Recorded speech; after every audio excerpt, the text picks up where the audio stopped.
should do that. So, Fredrick, this is how this is going to work. Right, we do our little Patreon intro, which is starting right now, where only our Patreon members can watch us kind of warm up for the real show. We'll drop you off, and then we'll start the actual podcast, and then maybe like 3 or 4 or 5 minutes into it, we'll introduce you and bring you on, and then you'll give your introductory spiel, or whatever you feel like you got to get off your chest. And we have show notes, just so you know. Our only note, this one is talk to Fredrick. Yeah, chat with Fred. There's not. We had nothing, so thank you for being here. Yeah. Well, what's the language like? Is it explicit? Is it keep it clean? Keep it clean. Keep it clean for like the first half hour. Yeah. Okay. And then first little bit. we try not to get flagged on the podcast platform. I don't want an explicit tag, but we make swears. We like. Yeah. Happens. Okay. Like if it's flowing, don't hold it back. Yeah. But because if I have to, I can bleep it, and sometimes that's funnier. What's up, Kirby Brock? What's up, GamerZone24? What's up, Ethan? How you doing? All right, so me and Mike were talking about the Magnet Guard. I'm going to share my screen real fast. Oh, let's see if we can get the expert opinion on this. Oh, beautiful figure, flawless. Oh, flawless, yeah. Flawless. Mm-hmm.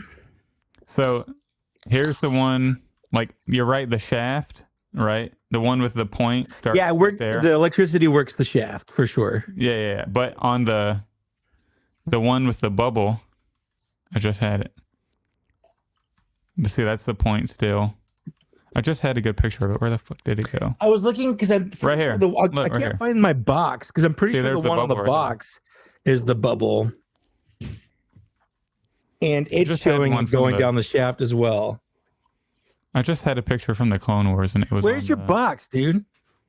Oh, it is right here. Look at it on the box. Okay, on the box, it does have it on the shaft as well. On the shaft.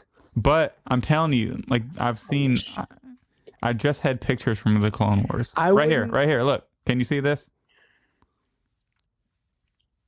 I'm not taking it. I'm not taking it unless it's canon from Revenge of the Sith. Look, that's Clone Wars right there. It's on the. Okay, maybe, but that's not how Hasbro made the figure. I know. I'm just saying you can do it either way.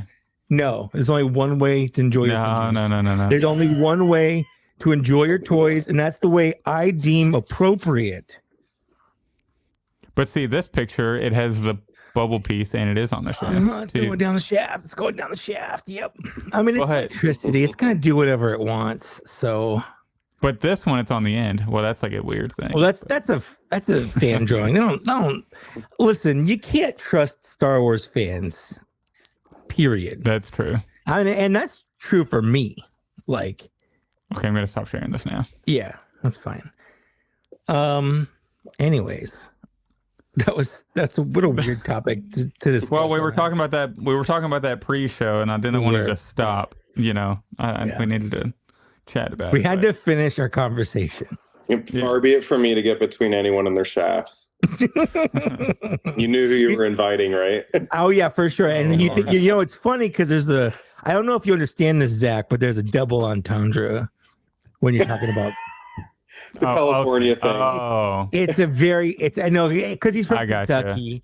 And I don't know if they have sexual innuendos in Kentucky. Honestly, I have no idea. Yeah, I am from legally Louisville, not legally. I do not claim Kentucky, by the way. I am from Louisville. Oh, you're Louisville? He's Louisville. Yeah. Oh, you're cool. Yeah. Yeah. See, I got people from Louisville. Yeah. Zach's cool. I wouldn't be on a podcast unless he was cool. Yeah. Oh, I didn't know you were Louisville. I do not claim Kentucky. He's the whole city. I'm literally the only person that lives here. That's right. Well, your wife. Your wife, that is not working. It doesn't work. You do it that way. But welcome, Patreon members. Thank you all for your support. Yeah. As always, don't forget tomorrow we'll be doing our Patreon VIP show with our multiple VIP members tomorrow night. So yeah, we have been always a good time over the place, and I just want to thank everybody because here's what happened. Like 2 months ago, I told my aunt that I would take her to the airport to go visit my parents because she lives in California around my area and they live in Florida, which is a cesspool. But I didn't know that she was visiting like this week. I thought it was next week because next week is Thanksgiving. Like that would make sense. You go within a few days of Thanksgiving. Yeah. And she's like, "Oh, I'm leaving tomorrow night." I was like, "Oh, tomorrow night? Oh, okay.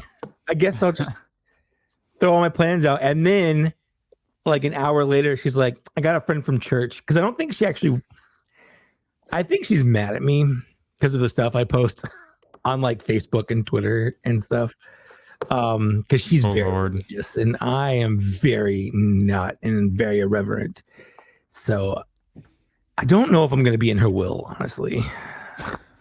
Well, you need to change that. Well, I mean, she does own a house, which makes her rich by definition in California. Yeah. Yes. Mm-hmm. That's true. It's a fact in California. Just a fact. Yeah. If you own a house, you are rich. It doesn't matter if you're living paycheck to paycheck or whatever. If you somehow own a house, you are rich. You're a rich person. It's right. Yeah. And you should be guillotined. Oh, yeah. Eat the rich. You will be eaten. I've looked at properties like right on the outskirts of LA. And if you took my house and put it in LA, it would be worth like $1.5 million. It's really absurd. Absolutely. Absolutely. I just want to get a truck and lift it up and move it there and like plop it down and just have somebody give me $1 billion for it. That'd be great. I live in a 1,400 square footish townhouse. And when they were being built, maybe 5 or 6 years ago, actually, I think it's more recent than that, but they were going for like $700,000 or so. I'm pretty sure they're worth a lot more now. And we're paying like $3,400 a month for the stupid 3-bedroom house that I like, but it sucks how expensive it is to live here. Do you get along with your landlord? My landlord, kind of. He's a dentist. His dentist shop is literally right across the street. When we moved in, he was going through a property manager place, and then I guess they had a fight, and he sent us a registered letter in the mail saying, "Hey, I'm taking over. You're going to be paying rent to me now instead of to them." But he doesn't have any like way to pay online or like anything. I have to actually handwrite him a check, and I go across the street and hand it to him to pay rent now. And I'm like, this feels so backwards for 2023. I forgot how to write a check for a long time. Sure, like I had to look it up. What an oldie. Yeah, I'm an old head. Or he's an boomer. Old head. Yeah, he's a boomer. I think he is a boomer. But he probably, I mean, if he owns a house in California, he's a boomer. Well, technically, he probably owns at least 2 because he owns mine. True. And presumably his. It would be weird if he didn't own his and he owned a house, like he rents a place, but then he owns a place to rent out. Like that wouldn't make sense. Mike, I don't understand why you can't buy a house. I went to school and worked hard to buy my house here in Louisville, Kentucky. Why can't you buy a house out there in San Diego? Nobody in the world is going to lend me enough money to buy a house. Like mortgage, there's just no fucking way. No one's going to be like, "Yeah, Mike, here's $1 million. You can pay it back over the next 400 years." Yeah. How much did you say you paid for rent in San Diego? $3,400. Gee, my mortgage is $1,167, I think. Yeah. That's how much my apartment was. My 2-bedroom apartment in like 2008 that I first moved. I didn't first move out then, but like I moved out with a friend here, and we were paying $1,100 for a very small apartment. Mm-hmm. Almost 20 or 15 years ago or whatever. So listen, what a weird topic for our Patreon. We were talking. The LA resident is dead silent. Right. Yeah, that's right. LA. Yeah, he's probably like six grand deep, and it's like that's his couch, and that's it right there. That's it. Yep, that's it. That and a watering hole. But you want to go ahead and start the main pod? No, I don't. Not I yet. just want to sit here and talk. I just want to say, I don't want to actually perform. I just want to talk. I don't want to. We got to hype ourselves up. Okay. All right. Let's do it. Thanks for watching the Patreon pre-show. Oh, the Patreon pre-show people. That's the people joining us live right now. And then also the people watching our recorded version of this later on the lower tier. We like you. Thank you for being here. Zach just very unceremoniously kicked Fredrick off. I prefaced this at the beginning of the You did, Patreon. but I wasn't expecting it. I thought he just fucked off. I just thought he was like, see you guys. Well, I didn't want it to get to the situation where, you remove him and I click it at the same time. And okay, and we can adds bring him him back back. in. Yeah, it was a whole birthday shenanigan thing. Yeah. Yeah. Well, anyway, thanks everyone who's not listening to this on the internet for watching this. And that's just the people that are Patreon supporters. So thank you for being cool and stuff. And with that, I think we should start the actual show. Should we, Zach? Absolutely. Welcome to Black Series Cantina, episode 59. I can't believe we're almost at 60, which is crazy. And we have a great episode. We don't have any Black Series news whatsoever because it seems like That's not our fault. We didn't. We didn't do that. No. We were like, dear Patrick, please don't release any Black Series news this week. We don't want to talk about anything on our podcast. Love you, Mike. That's literally the emails I sent to Patrick. So it's all your fault. And he sent one back that said, as per legal, please stop talking to me because I don't like you. And that's basically. And then filed a restraining order against you. 100%. Yeah, it is. I don't do. Yeah, restraining orders count for emails because that's contact. Yeah, I probably shouldn't. Yeah, if you're like spamming him, maybe. Anyways, wow, that went a weird place. So welcome to episode 59 of Black Series Cantina.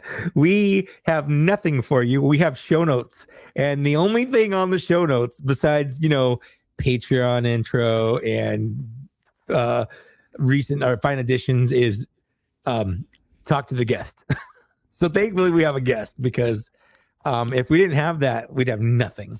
So welcome to the show, everybody. And do you want to bring on the guest, I guess? Let's do it. We are going to bring on FredriXFigures. That's right. With the X. The X is the cool part. Fredrick. Yeah, that is pretty sick. That makes it cool. Yeah, it does. It's like the Hunter thing at the cool X in there, but this time you pronounce it, which I appreciate. Right. And pronouncing it sounds like it's the possessive form of Fredrick. Yeah, exactly. Which is how, what is that figure? It's FredriXFigures. It's FredriXFigures. Yeah. Mm-hmm. Yeah. Well, Fredrick, thanks for joining the podcast on an episode where we have really no news to go over. So you're kind of saving us this week, which is amazing. Coming in clutch. Because our last episode, we had all those reveals. So big shout out to you for joining us kind of last minute as well. Oh, my pleasure. Thanks so much for asking me on. I enjoy your guys' show. And it's not your fault when it's crickets out there. I feel like it is. I feel like if I had just bought one or two more figures, then they could have released. Maybe that would have helped. That was it. Yeah. Well, if people are blaming me for buying bad figures and saying that that's just encouraging Hasbro to make those, I feel like if I had just bought more good figures, the opposite should be true, right? It should be. Just logically speaking, so. Yeah. In a laboratory setting, that should be the ultimate goal. Right. Yeah. So this came about because was it last week or the week before? You were on friend of the show, Ken Plume. You were on his. It wasn't figure. It wasn't the Force 5. It's Force 5. Thank you. I knew it started with an F. It's his actual official show, not the live stream one. It's his we're going to record this. It's going to be a whole thing, and you talk about your favorite figures. And I'm making dinner while I'm listening to it, and I'm like stopping cutting, like onions to watch it. And I'm like, oh, I should be making dinner because it was so interesting. Like you just had a really, really interesting interview with Ken there, and I'm afraid of just rehashing it, because like if you want to go listen to one of the best toy interviews I've ever heard, by all means go listen to Ken's interview with Fredrick's here. Fredrick's, that's your name now, is Fredrick's. Fredrick's with an X. Fredrick's. I like it. Fredrick's. Anyway, but we'll probably rehash some of the information on there just because we have a different people watching. Oh yeah, I brought all new material from. Oh, past. good. Yeah, awesome. I'm so excited. Perfect. So we always start with. You want to do fine additions? You want to do? Well, I was going to have Fredrick introduce himself. No, I don't want to do that. I don't want to. Yes. No. He did not come on here to promote himself. Oh, wait, no, he did. No, you did come on. You did. Yeah. Yeah. Tell us about you. Well, I'm Fredrick of FredriXFigures, and I Nailed do so good so far. I love collecting Black Series figures, which started back up in 2020 after a 15-year break from the toy world. And thanks to quarantine, I picked up the painting hobby again, started an Instagram, and now here I am meeting and talking with all the fine people of the toy community. So thank you for having me on. You're welcome. I assume that you kind of started around with Luke there. Yeah, about 2020. Yeah. What was your first one? What was the pickup? What was the one that was like, I'll buy this? Oh man, I know exactly what it was. It was the Bandai Stormtrooper model kit, the 1/12 action figure model kit. Mm-hmm. Because you like to build stuff. Yeah, I like to keep the hands busy. When quarantine hit, I was kind of getting tired of sewing, and I retired of building costumes for like clients, entertainers, drag queens, whoever. Like I got sick of it occupying my house. I just wanted something small to put together. And I had finished work on Mandalorian season 2, where I was dressing the stormtroopers, and so that the fire was back for Star Wars, which hadn't been there in a long time. And so I looked around at what model kits are out there, and I saw the Bandai ones, and I got myself a stormtrooper to put together. Couldn't get enough of it. And I'm still not sick of putting them together to this day. I have the Boba Fett that's been sitting in my closet that I bought during quarantine as well. And I'm like, yeah, I'll get to it. I'll get to it sometime. I did get into doing Gundams for a bit, like a hot second. Mm-hmm. I was painting them. I was dry brushing them. I was doing all that stuff. Yeah. Nice. Yeah. And then I don't know, one day I'm like, I made this and I bought more, and I just never did them. It's so weird how like you get into something and then you just stop and you don't know why or when. You didn't plan it. You just like, I'm just not doing this anymore, I guess. Yeah. You wake up and you're just not that hoe anymore. Yeah. So weird how hobbies work like that. It's true. Well, because the main ingredient in a hobby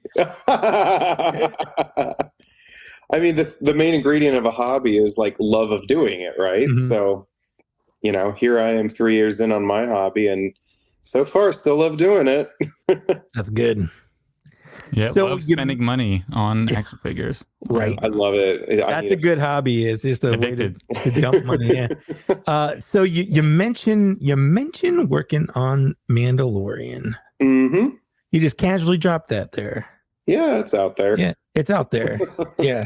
Now we got to dive in. Well, no. But I mean, we will, and I want to. But obviously, the strikes are over and stuff. Like how does that make you feel? It's like, I mean, it's gotta be easier, better. Don't care. Personally, I'm still waiting to find out more details on what SAG has achieved, because what affects an actor affects me in costumes. Right.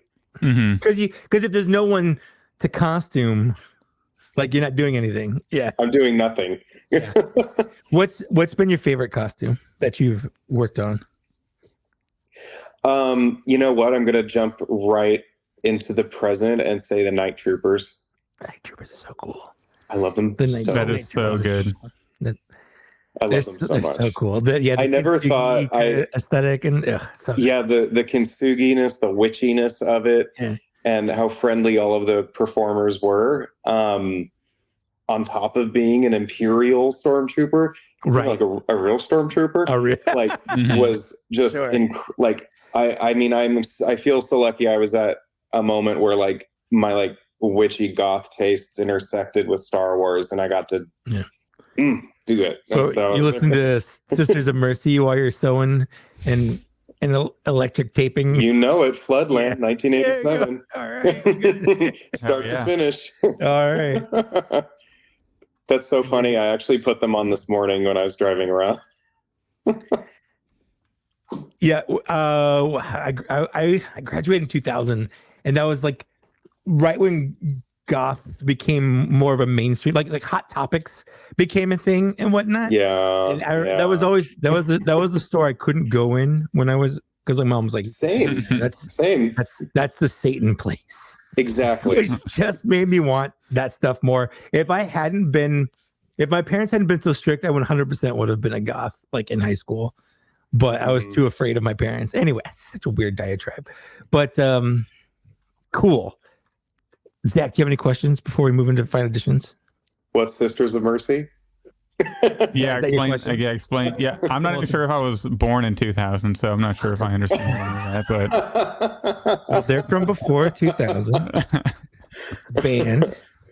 JK, I was definitely born in 1994, so that puts me right at the age where Revenge of the Sith was like the greatest thing of all time. So. Okay. So it's not your fault. No, it's not his fault. Okay. But so kind of explain your love for Star Wars real quick before we dive in. Like what kind of grasped you with it, and then what kind of brought you back into collecting? That was the VHS copies like that. I don't know what day they came home or if they were already there. I just don't know life without Star Wars. Mm-hmm. Yeah, but it was like the Vader, the Yoda, or the Vader, the Trooper, THX and the Yoda, the THX. Thank you. Yeah. And they had the interview with Leonard Maltin. Yes, before them. Yeah. I miss him. Yeah. And my mom was my biggest Star Wars buddy. She loves Star Wars, and we also grew up in Tustin in Orange County, so we were just next door to Disneyland. Yeah. And so like a Wednesday afternoon, somehow my single mom was able to have like year annual passes. They weren't that expensive back then, though. Honestly, yeah, this was the 90s. Yeah, so I remember. I think they were like $100 for a year. Right, because like you had to like live in Southern California to have it. Exactly. Yep. Yeah. Yep. And she like she'd pick me up from school on like a random Wednesday and be like, "Do you want to do Star Tours?" "Yeah, I want to do Star Tours," and just hit Star Tours, grab a churro, go back home and do my homework.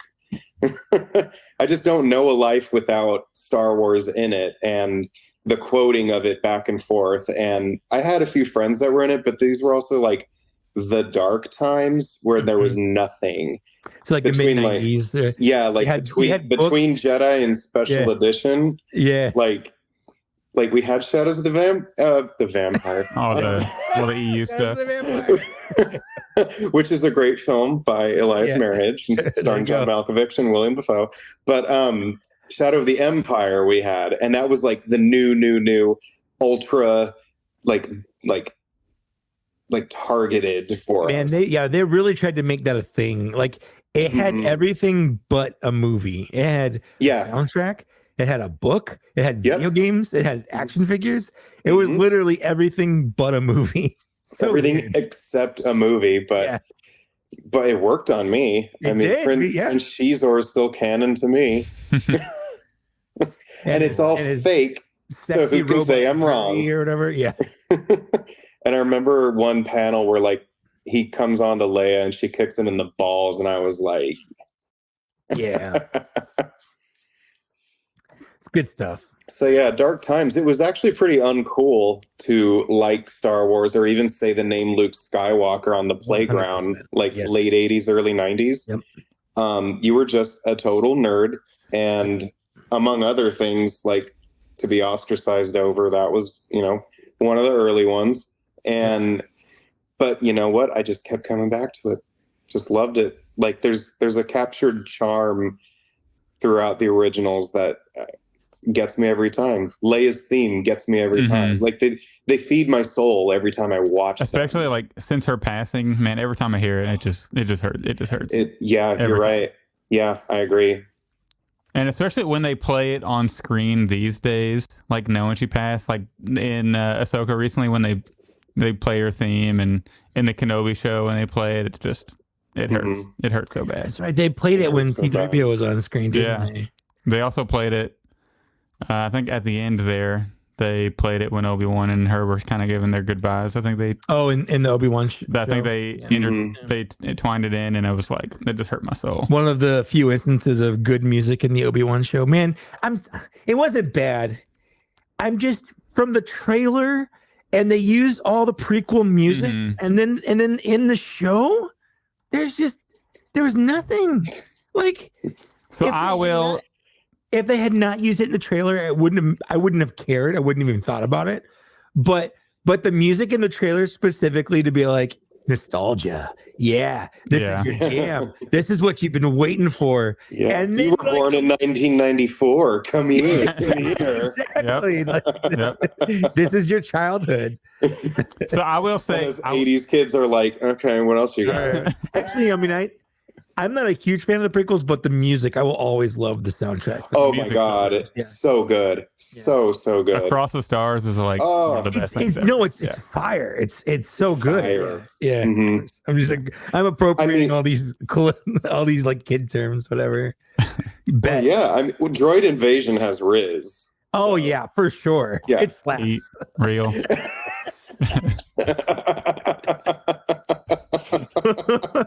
But like it Lord. does though. What are we doing here? I don't know. Am I using these words right? I have no idea. Yeah, it's funny whenever I hear people talk about the dark times, I kind of think of my dark times was like in between episode 3 and 7 when it was like just the Clone Wars and a little bit of Rebels.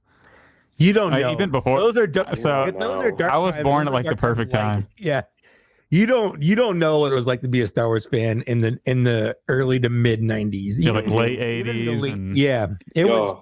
I mean, 83 to 90 had to be awful. You know, I feel like it was still a little bit okay then because you had things like the Droids cartoon and the Ewok show and the Ewok movies and like Canon, Muppet Babies. Yes. Muppet Babies used Star Wars stuff like all the time, and that's kind of what introduced me to Star Wars was holiday special. There was all, well, that was after. That was 70s. Yeah, that was, but like it was in stuff and like things would reference it. But when you went from the 80s.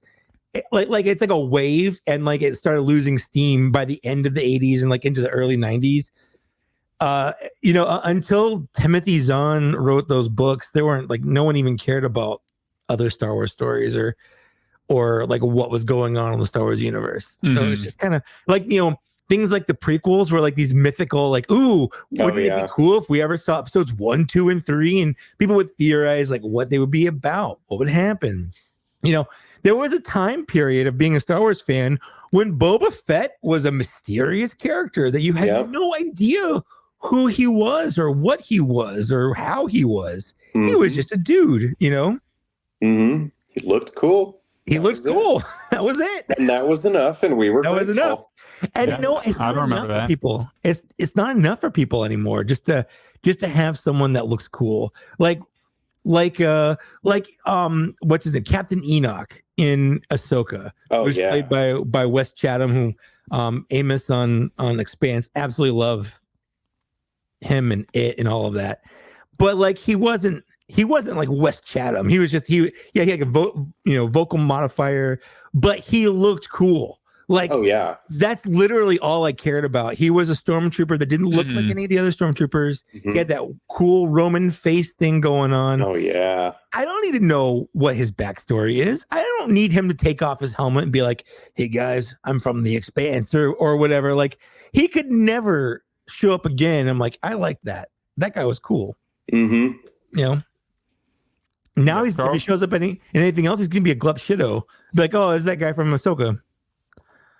True. Anyway, and he's gonna find a tribe and become a mayor of that's right a town for people he cares about. No, Lord. For some reason. I don't even want to talk about that. Jesus Christ. So before we dive in deeper to your customizing and background working on costumes, let's start the show off with fine additions. Fredrick, do you have any figures you picked up recently or finished customizing you wanted to show off by chance? I have, you know what, I thought about this because I listened to the show, and I haven't bought anything in a while. That's okay. But I have a work in progress. Ooh. I'm excited about her. It's the great mother from Ahsoka. So it probably doesn't count as fine additions, but she's the newest Star Wars thing. This is essentially like a reveal because you haven't posted it on Instagram yet. No, I think I had like a snapshot of her in a story, and that was it. But now, which one is? Because there were 3 of them, and they were all named after the fates from Greek mythology or like North one of the mythology things. Yeah, and this one is Clotho with a K.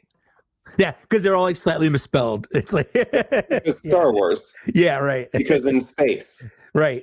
And so this lovely lady's portrait and her yoke, that's what this is called, that's hanging a tabard hanging over her shoulder, was sculpted by MJB Customs, and I printed her out on an Agatha body, and more to come. I'm so glad MJB sculpted her because she's the one with like the really difficult and detailed pointed hat, because I might be a lot of things, but a sculptor is not my strongest suit. And so anytime an artist does a digital file as talented and kind as MJB is, I'm like right there ready to assemble it. Well, it looks great from that looks like it's going to be amazing. That's all I got so far. That was quite the reveal. I feel good. Now, that's what kind of like a Black Series exclusive, I feel like right now. Yeah. You know. So if you were, in charge of Star Wars figures releasing it, you got that. Don't worry about budget. How would you release that? What would you include with it? Like, this is your dream project here. So it would be a multi-pack. It would be a 3-pack, and it would have the other 2 sisters. And I would have a base with a light up feature that you can either put a ball on, like the little triangle balls that they had, or maybe you could put a clear red tube of light that has just sculpted threads that they can all hold and has a light up feature. And then you can replace it with the blade of Talzin. Nice. Not that I've thought of this before. No, you definitely haven't. No, it's all popular.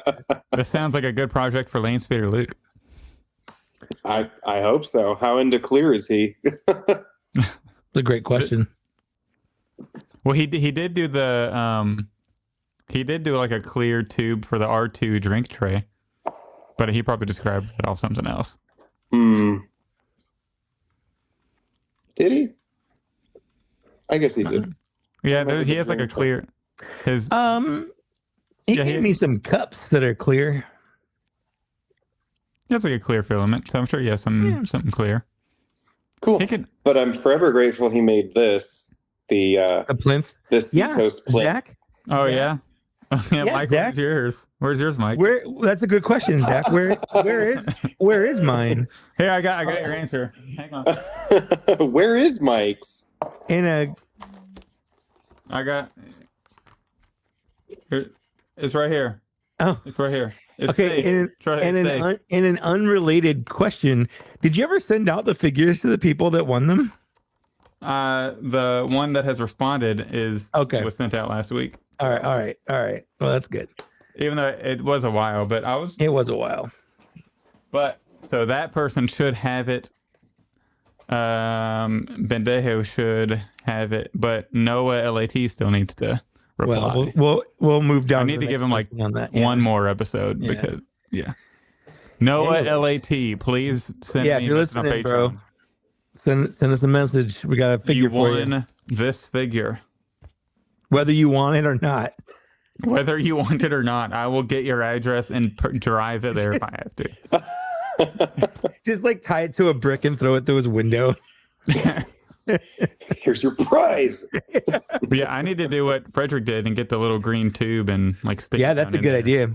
It's not to figure explain, but it's actually flame from a McFarlane like fodder figure.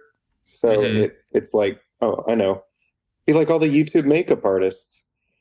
So it's a flame, like a clear flame that I glued in there. And so it has a little bit of a flamey effect. A little magic. Yeah. Yeah. I like it. A touch of magic. Touch of magic. In a world obsessed with science.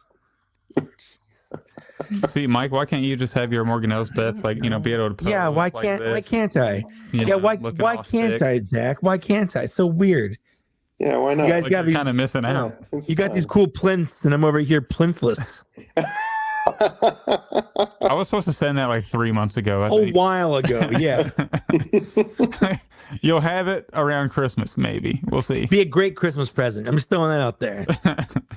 All right, so for my fine editions, I'll start with something non-Star Warsy. So this was the item last week I was talking about, where probably months ago at this point, or maybe even a year ago, whenever they announced this figure, it's the Spider-Man 2 video game Spider-Man. I said I would not buy it because it was like $35, and I didn't really care about the webs. But you played the game. I played the game. I saw the secondary market. It was creeping in like the 42, and so I saw it in stock.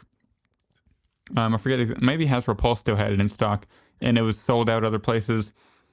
So I had to pull the trigger. Like, I just had to before I ended up paying $50 for it, in a couple months. And I have the Miles, and he's been lonely for so long. I need the Spider-Man. He needs a mentor. He needs big complaint. Yeah, big complaint about the figure, though. I like the alt fists. What I hate is they gave it one wall crawl hand and one like web shooter hand. Whippy hand, yeah. Yeah, and so you don't have two of either of those. You only have one of each. Especially for the price. Like, I would have taken two different sets of hands over the webs. Over the webs, like, who's going to use any of these? Well, I've got mine hanging from my, you can barely see it, but I've got two of mine. Web it came with, yeah, I got two of mine hanging from the ceiling, but although mine was from the first Spider-Man game, not the new one. But it's neat. But I feel like that body's too. Use these wall splats though.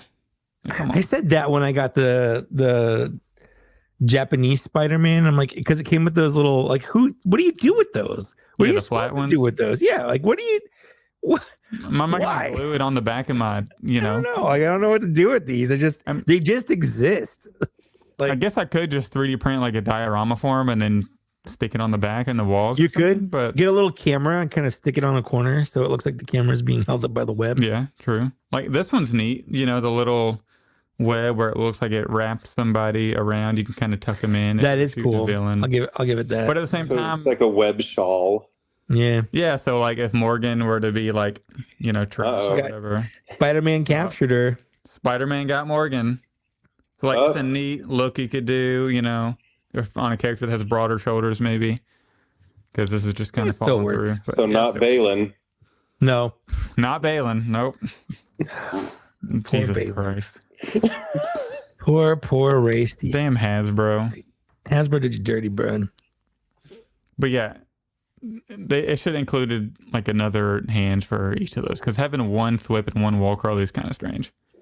But moving on to Black Series now, I've got quite a few Black Series pickups. I did get 4 of the blank new Phase 2 like 3.0 clone bodies, and they're absolutely amazing. I really love them. Like the articulations, like they feel so modern, especially compared to whenever I get 3, 2.0 molds from AliExpress in. I got Boost. Which one is this? It's like Comet. I think this one's Comet and this one's I don't know. They all look the same to me. Boost, Comet, and... Is that racist? Maybe.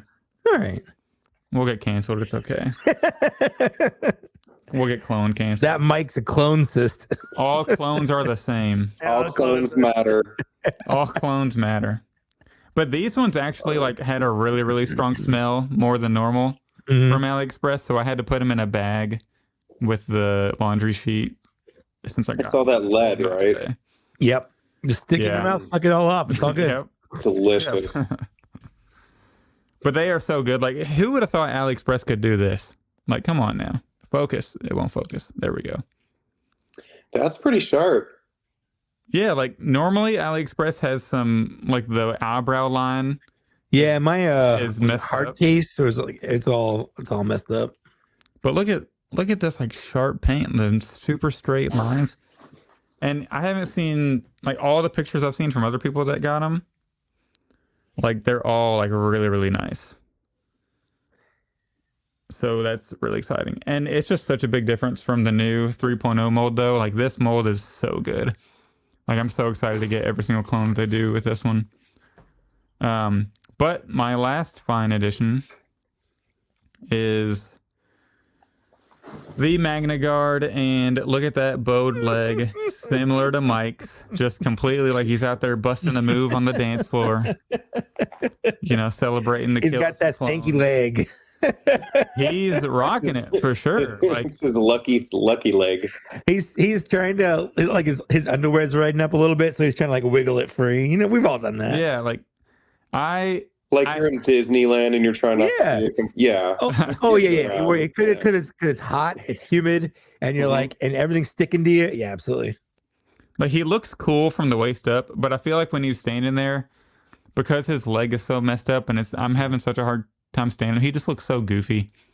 And the shoulder pads constantly popping off. I think it's on the floor. I haven't picked it up. Yeah. Like I opened this figure like half an hour before we went live because I was like, I have to open it to talk about it because it's been just sitting here closed for a little bit. And the shoulder pad just fell again. Now I heard that one. Yeah, that hit my chair. I'm not sure I could be more disappointed with this figure, if I'm being honest. Isn't it? It's undersized. It's like the legs are like, they just feel cheap. They're obviously bowed, which I can fix that, but I don't know. I'm not feeling it, which is unfortunate. I mean, he's got some like, you know, the soft goods isn't terrible. Like it looks good on the head, but I just got to find a good pose for it. And when you get it in a cool pose, you're like, okay, that's cool. You're absolutely right about everything else. Like there's just so many things that are weird about that figure. But when you get it in a cool pose, you're like, okay, that looks cool. Yeah, and I'll definitely like boil his leg and get it straight. Like that's no problem, but like what a weird thing to eat. Anyone wants some boiled eggs? Hey, that's lunch, man. Legs?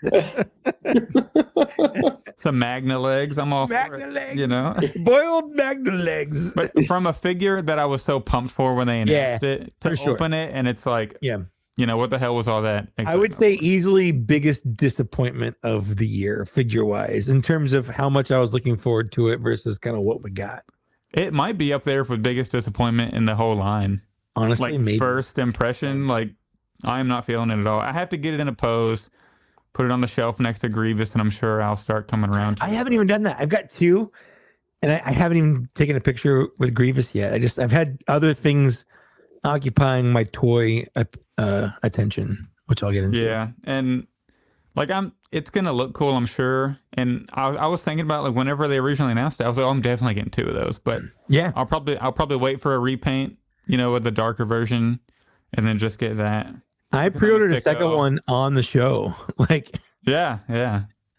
But you know, even though I'm not a big fan, I'll get a repaint of it, even like some Gaming Greats versions because I'm a sicko and I'm addicted. It's like the Battle Droid. Like, I don't love the Battle Droid mold, but if they come out with like an 9 or like a security one, like I'll buy it. I'm just gonna buy it. Yeah. Plus, you know, we have 1 million clones on our shelves, and we have nobody. So many clones. Nobody for them to shoot at. So many clones. But that is all of my fine additions. So, Mike, you are on the block. It's my turn. Okay, we'll start with Star Wars. Very similar to Zach. I got two of these bad boys here because I feel like you need 2 clones. Like having 1 clone is weird. I feel like 2's not enough. I got 4. You did. You're no, lacking. I stomped it too. I need at least 2 because I figured there'll be more I want to buy. But I really do. I love this mold. I don't love the face under the helmet. I was on Out of the Basement like 2 weeks ago, maybe. And I think it was Nate pointed out that they have like a 5 o'clock shadow painted on there. And now I can't unsee it and I hate it. Thankfully they have a helmet and they're just going to wear the helmet and I'll be fine. But I'm like, yep, you just got a 5 o'clock shadow and it's so weird now. And I don't like that at all. Yeah. And then I did finish off the wave with my very last PFP figure. I did get Ahsoka. I like this figure a lot. I will say, like, she's so small, her long lightsaber is almost comically long. Like it's the same size as she is. So I feel like when I pose it, it's just weird because like it's so long. But she looks good and she moves well. And I have a little paint fleck right here that I need to kind of. Oh, I see. Get off. Yeah, I got it right on the white, and it sucks. Yeah, it sucks. It's like when you see a dead pixel on your screen, and like that's all you can see now is you got a dead pixel on your screen. Anyway, that's all I've got for Star Wars. But I went in on Mythic Legions and Cosmic Legions pretty hard in the last 2 weeks, guys. Hell yeah. And rad. It's kind of a cry for help. Legion Con just happened and I didn't go, but friend of the show, Dan Larson, went and he picked me up all the exclusives. So I guess I'm just gonna go in order here. I'm gonna start with my least favorite and move up to my most favorite. That's what I'm gonna do. We're gonna start with this guy. I think his name's Anus. I think it's something weird like that. I don't remember. Oh, hey, that's a pretty one. And I know what I'm talking about. I love it. But he's just a big, tall, gray alien dude. I feel like if they were like a Dungeons and Dragons group, he'd be like a weird alien mage kind of guy because he has a staff. But I dig him. I will say I fixed my Magna Guard this week because when I got him, he came with these instructions that basically say, it's AIUS, AIUS. It's on there. That basically says, hey, before you move this guy's waist joint, you gotta boil him or else he's gonna break. So I figured while I was boiling my anus, what a weird thing to eat. Well, depends on who you are. People are into all kinds of stuff there. Medium rare. Not in Los Angeles. Well done. But I fixed the leg of my Magna Guard while I was fixing the torso of my alien guy. I like him. So can you show a close up of the paper where he's just in the the mug with his hands up? It's so funny. That's so good. So there's at Legion Con, which happens he's in like his backup chamber. Yeah, there's a person that dressed up as that. They had like a big mug and they were just like kind of walking around with their hands. That's so good. That looked pretty good. Yeah. Imagine in like 150 years, they're going to like find that instruction sheet. What is this? What are these primitives doing? Honestly, you should just take the figure and then put him in the Black Series Cantina mug with his arms up, like just his upper half. Do that. Yeah. Let's see. The next one. This was an exclusive with Legion Con. This is Vorgus Vermilius, and he's sick. Yeah, so that's gorgeous. If you read his bio, he's basically a haunted suit of armor. Like so Merrick. Basically, yes, but this existed before Merrick. He also these are his alternate horns because he has 3 alternate heads. He's got this and the horns that kind of came forward like bull horns, but like this kind of point forward. Then like a vampire head that had these little ram horns on, and then like a actual vampire translucent head. But I like the ram horns, but I like this helmet better. So again, it's kind of cool because you can customize these to be what you want. This guy cost $50. He came with 3 different heads and like 5 different weapons and this really cool wired cape. Like it's just, I love this line. I feel like for the money, you just get so much. Mm-hmm. Mm-hmm. Like it's pricey. I'm like $50 for one figure is a lot, but if you're getting enough for it, it's kind of worth it. Yeah, that line was like so tempting to me there for a while. Yeah. And it's still, every time you send one and it's like really cool, I'm like, man, I would love to dive in, but Dragon Ball Z FredriXFigures has my heart right now. That's fair. Stick with what you know, man. The next one is part of a 2-pack. This is Walter the Mad, and Walter is he runs the Facebook group. I think he kind of put together Legion Con. So they made him his own figure, kind of 2-pack. Yes, I'm getting the bear. The bear is freaking rad, and no world exists where I'm not getting that bear. I'm getting that bear. That bear is so cool. I kind of want the bear. Like, that's one of the ones where I'm like, I might need that bear. Like, there's so many things you could do with just a big bear. Yeah. Like, it can stand up on its own. They didn't show it in the pictures, but if you watch the video, they had it posed where it's like standing up like a bear can, with like his head going forward. And I'm just like, I'm sold. I want that bear. Yeah. So I got this cool skeleton archer guy. I like his little fur kind of cloak thing.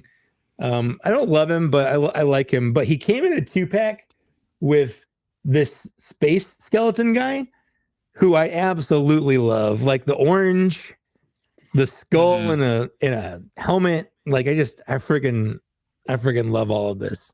Yeah, that's insane. Yeah. So it's so cool. And everything on here pops apart. So like if you want to make your own guy, like the arms, the arm a second. comes.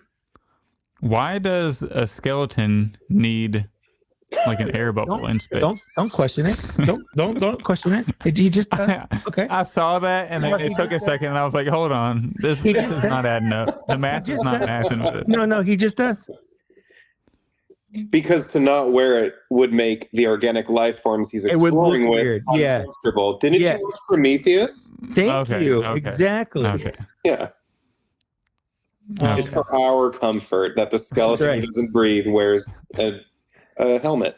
Yeah. So next, we're getting to some good ones here. Okay, I like this theory. This guy's name is. Oh, he died in it. Oh, he died in. I like that theory. Works. I like that. This is Sligor, and it kind of looks like Apocalypse to me. So I was like, yeah, I want that. It even has these tubes. They're supposed to clip from this little back apparatus into his arms like Apocalypse does, but I thought that looked a little bit too plain. So I kind of wrap them around and connect them up here. Because again, these things, you can do what you want. Like you can customize it. It's made to be kind of customized. So I like it. But this guy I think he was $60, and he came with 3 different heads. One of the heads has like 2 different attachments. So it has like a dome over it.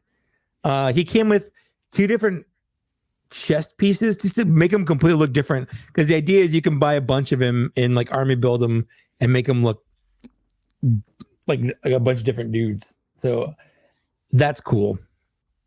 My second favorite here, the penultimate figure. This guy's name is Valiant Knight. And I mean, compared to the others, you're like, it's just a knight, dude. But this is using their new body style, the 2.0 body. And one of the complaints I had with the line is the articulation isn't great. But this guy, the arm bends a lot deeper. That's really good. The chest goes in. Like you can get him in a good kneeling pose. Like I've got some really good images on my Instagram where I'm just kind of messing around with the guy, put him in like some anime poses and stuff. But this is kind of where the line's heading, and it's where I was kind of hoping it was going to be. And another cool thing is he comes with like 500 hands. Like he's got all the way open hands, kind of almost open hands. He's got 2 sword holding hands, but one where the wrist goes this way and one where the wrist goes this way. Like it's everything I wanted a Black Series stuff figure to come with like in terms of hands. So, and does he have 2 thwip hands? He actually has 0 thwip hands. So he sucks at being Spider-Man. Okay. But I feel like he's a better knight than Spider-Man would be. That's probably true. Probably true. That's probably true. But my I would favorite, honestly rather have no thwip hands than one thwip hand. right? If I'm being honest. Right? Like, this is just so weird. Yeah, it's weird that I did. I'm trying to remember what the old one came with, because I think the old one just came with fist hands, if I remember right. I don't know. Anyway, my favorite of the figures is this guy, and his name is Noviun Lean. And kind of what we were talking about earlier, I don't know what this guy's story is. I don't have to know anything about this guy other than, like, he just looks cool. He just looks cool. He looks Notice rad. no air bubble. No air bubble. He doesn't need it. No. He's an alien guy. But the skeleton does. Yeah, the skeleton breeze. Alien guy doesn't.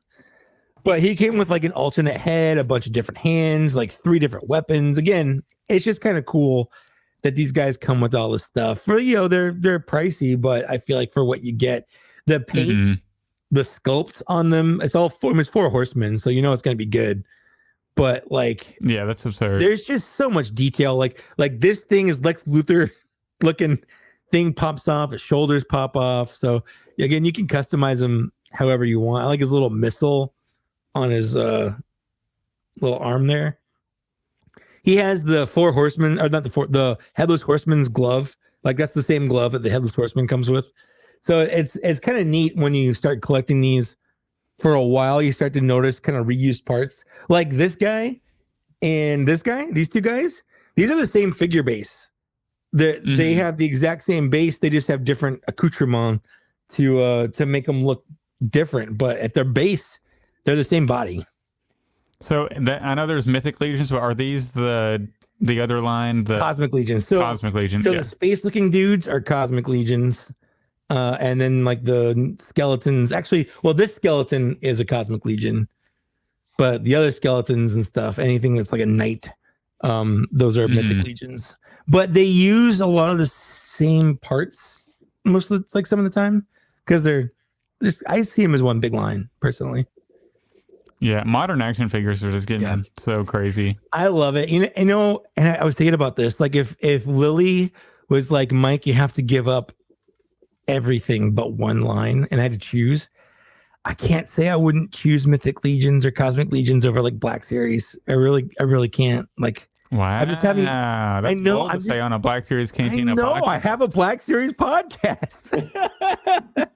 It's not your fault, Mike. It's not. As much as I love the Black Series and will continue to celebrate it, collect it, I want it to do well.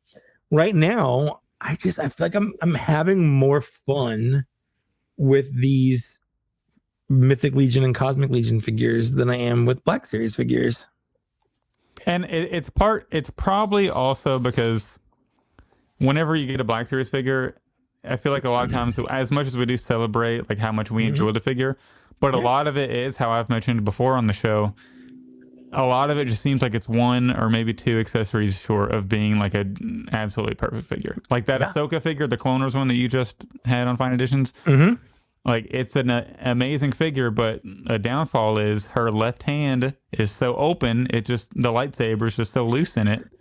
So you have to I like what they were trying to do, because she does that gesture. She's holding her lightsaber.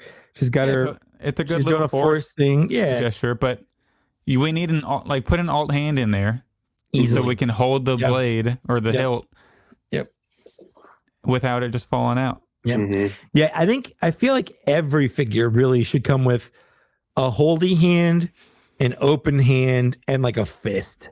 And if they all just came with that, I would be super happy.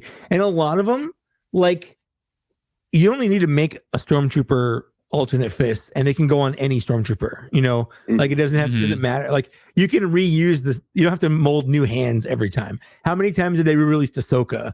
Like, you wouldn't have to mold new hands every time you make an Ahsoka, you know? So it's just, I really want that. And I don't, if I could change one thing in the line right now, I'd be like, more accessories. I would pay more. I don't want to sacrifice anything, but I would happily. Not a lot to sacrifice.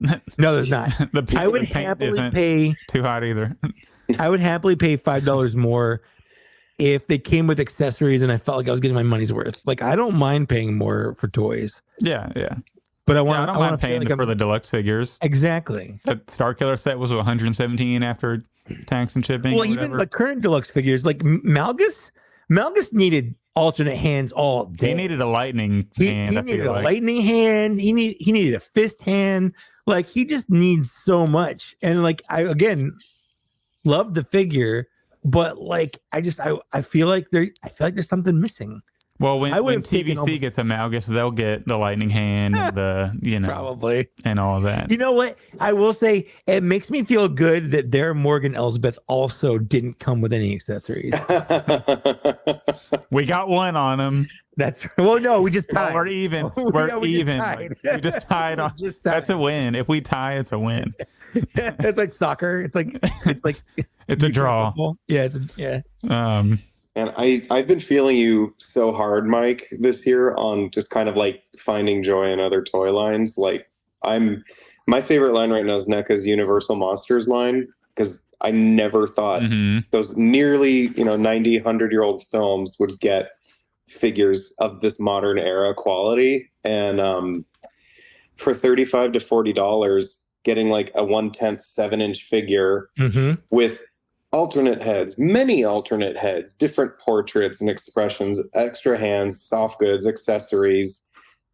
Like, I mean, they blow my mind. For licensed product to include that much really, really blow my mind. They're like little actors, these figures, because they're so expressive. And I think that's my favorite thing about action figures, is making them express the character, whether it's a stormtrooper holding his blaster the right way or the Phantom of the Opera being spooky. Like, I want that out of my action figure.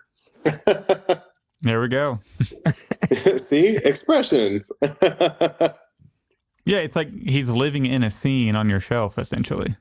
Yeah. Of course, that's not an official NECA prop. I know. Yeah. No. You do have the Boris Karloff one there. And the Lugosi repaint. Oh, that Boris. That's what I meant. Sorry, I meant Bela Lugosi. Boris Karloff was Frankenstein's mom. Well, and if you go back to Leslie, I'd love to point out that Casting Cave, Corey at Casting Cave, gifted me that head. So he somehow sourced this Leslie Nielsen sculpt and painted it. So good too. And I mean, fabulous. To get a head from another artist that like, oh, I didn't have to paint it. Yeah. It's so alive. And shout out to Corey at Casting Cave. I'm not sure if he's going to offer more, but I think he's thinking about it. Because sometimes you just need to have a Leslie Nielsen presence. Oh, for sure. Although if I had to choose, I would choose Leslie Nielsen from Surf Ninjas. Fair. Totally fair. One of my all-time favorite movies. Look, there's only good Leslies. 100%.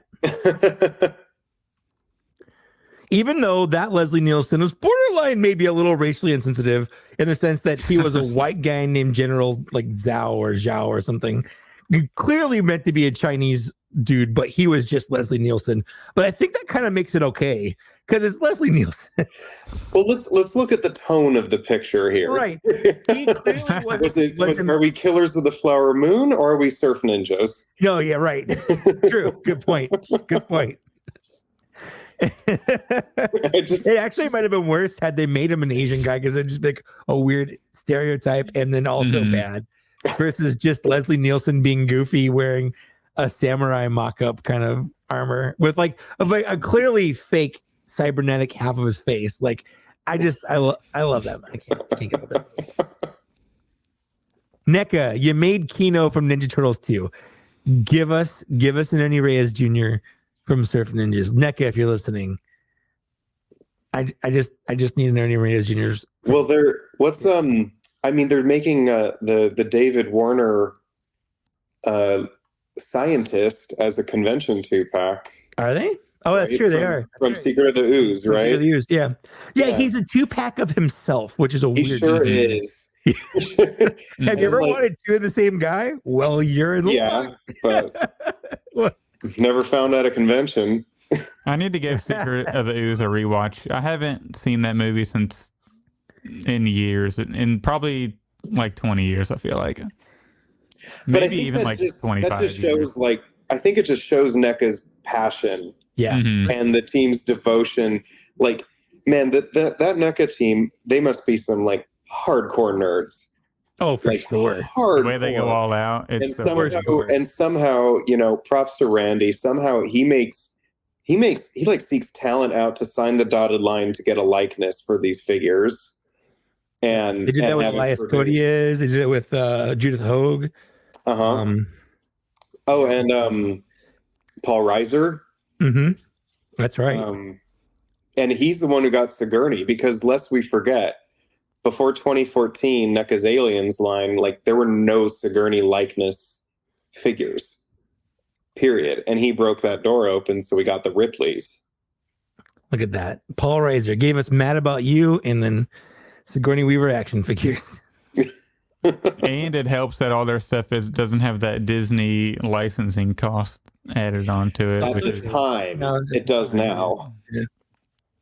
Yeah, is it now because Disney owns Fox?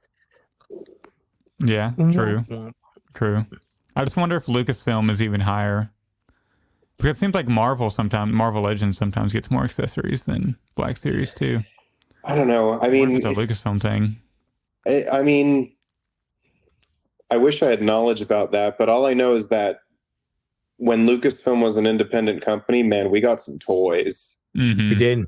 It's true. We got some toys. Yep. And innovative good old days. And now that they're not, we kind of don't see things like that anymore. So what's been changed? Maybe around 2012 there was something that happened or so. Maybe. The Mayan calendar, right? Yeah, the world ended. Yeah. We just didn't know at the time. It wasn't like tidal waves or anything. It was just toys getting expensive, which sucks. Where's that like blockbuster film? Right? No, just some nerd going down a toy aisle. No, $30. No accessories. No accessories and 2 grip hands. What am I supposed to do with these? Except when he just has grip hands with nothing to hold. A very specific niche film. I feel like there is like a weird fork in the road for Black Series. Like, what if Disney never bought Lucasfilm and we ended up still getting Black Series? I wonder how it looks different. Well, I'm pretty sure Black Series were in the work before Disney bought them, because while Disney they came out afterwards, like all that stuff has to be in the works like way before. Oh yeah, I think at least an 18-month timeline. Yeah. So I mean, they had to have started that. Well, it came out in 2013, so I'm guessing 2011 is when they had to have started doing that stuff. And I think it's pretty evident. You know, you look at the first wave or two of the Black Series. You've got Han Solo with alternate hands and an alternate belt and 2 different blasters. You can give them all the looks that you could get. You know, you had Darth Maul with a. Isn't Wave 2?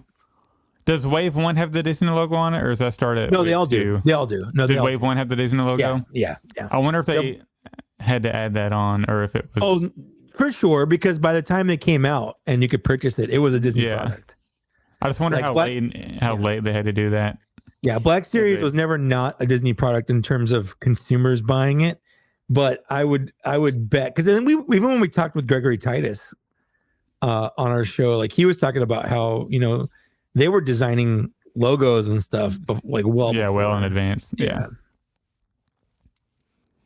So it's just interesting to see how the line has progressed, and there are some things that are way better, and I know things like digital face printing costs more. The methods they're using to sculpt and the articulation, like the parts count, is a lot higher.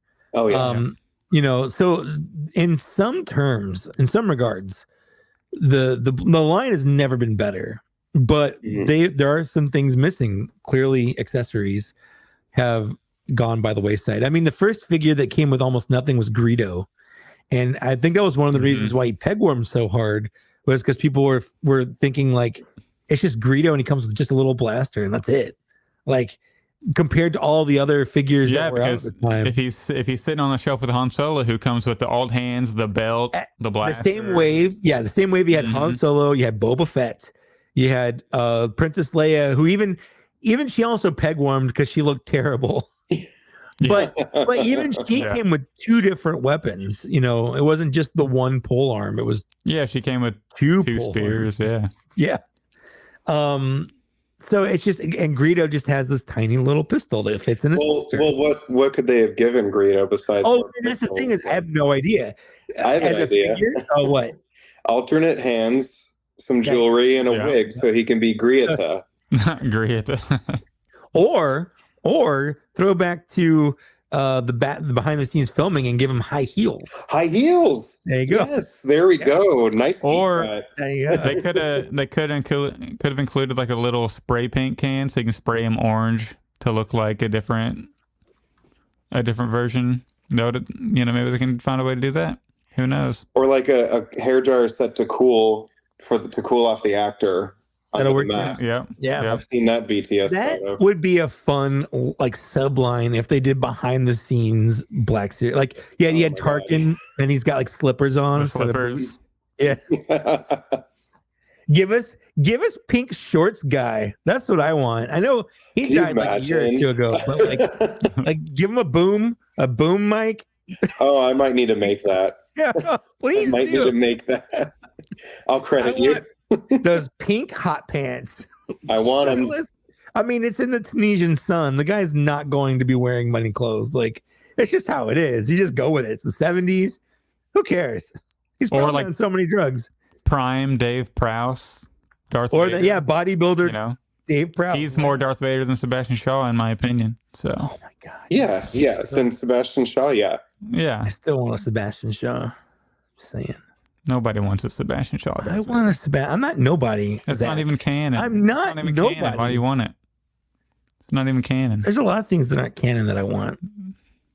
Yeah, like that 4-pack from last episode. Heck yeah. That's just so stupid. It's so Fredrick, dumb. are you getting that 4-pack? No. They're making a Luke Skywalker action figure. Of course I'm buying it. Maybe for parts. If it's like straight up like, wait, no, because I'm thinking of Dark Empire Luke. Like, I want 9 Inch Nails Luke from Dark Empire. Luke. Yeah, I want him for sure. But this is Heir to the Empire, right? Yeah, and like the collar with the quilting. Like, yeah, for sure. No, if they do a Dark Empire Luke, I'm 100%. A Luke and a clone Emperor. Like, let's do it. Why not? Yeah, absolutely. But this 4-pack's Heir to the Empire, is that right? Correct. Yeah. Okay, so it's not that. No, we're getting. You're not in the Jabbar, whatever his name is, Kaboth, or what's his name? I don't understand the question. I refuse to answer.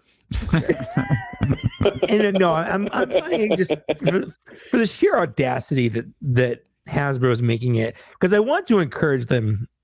I want to encourage Hasbro to make stupid stuff like this. I miss the days where there wasn't new media. Like, one of the nice things about collecting Power of the Force figures in like the mid 90s and whatnot, besides the fact that they all looked like they were roided out and whatnot, they could make weird stuff, because there wasn't a constant treadmill of new media that they had to keep up with to get stuff out. So they had time to, let's make that one guy who was in the cantina for a half a second. Yeah. Like, who else are we going to do? So I miss those times. I like collecting those little weird characters. So if they're going to make us a 4-pack of, comic book /book characters, yeah, I'm going to buy it.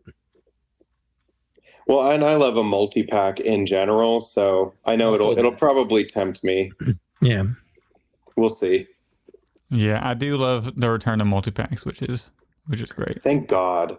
Not a moment too soon. And the Mace Windu and Clone 2-pack is awesome. I can't wait to see what else we get in that little subline. Oh, hopefully hopefully they continue it. They've got to give us.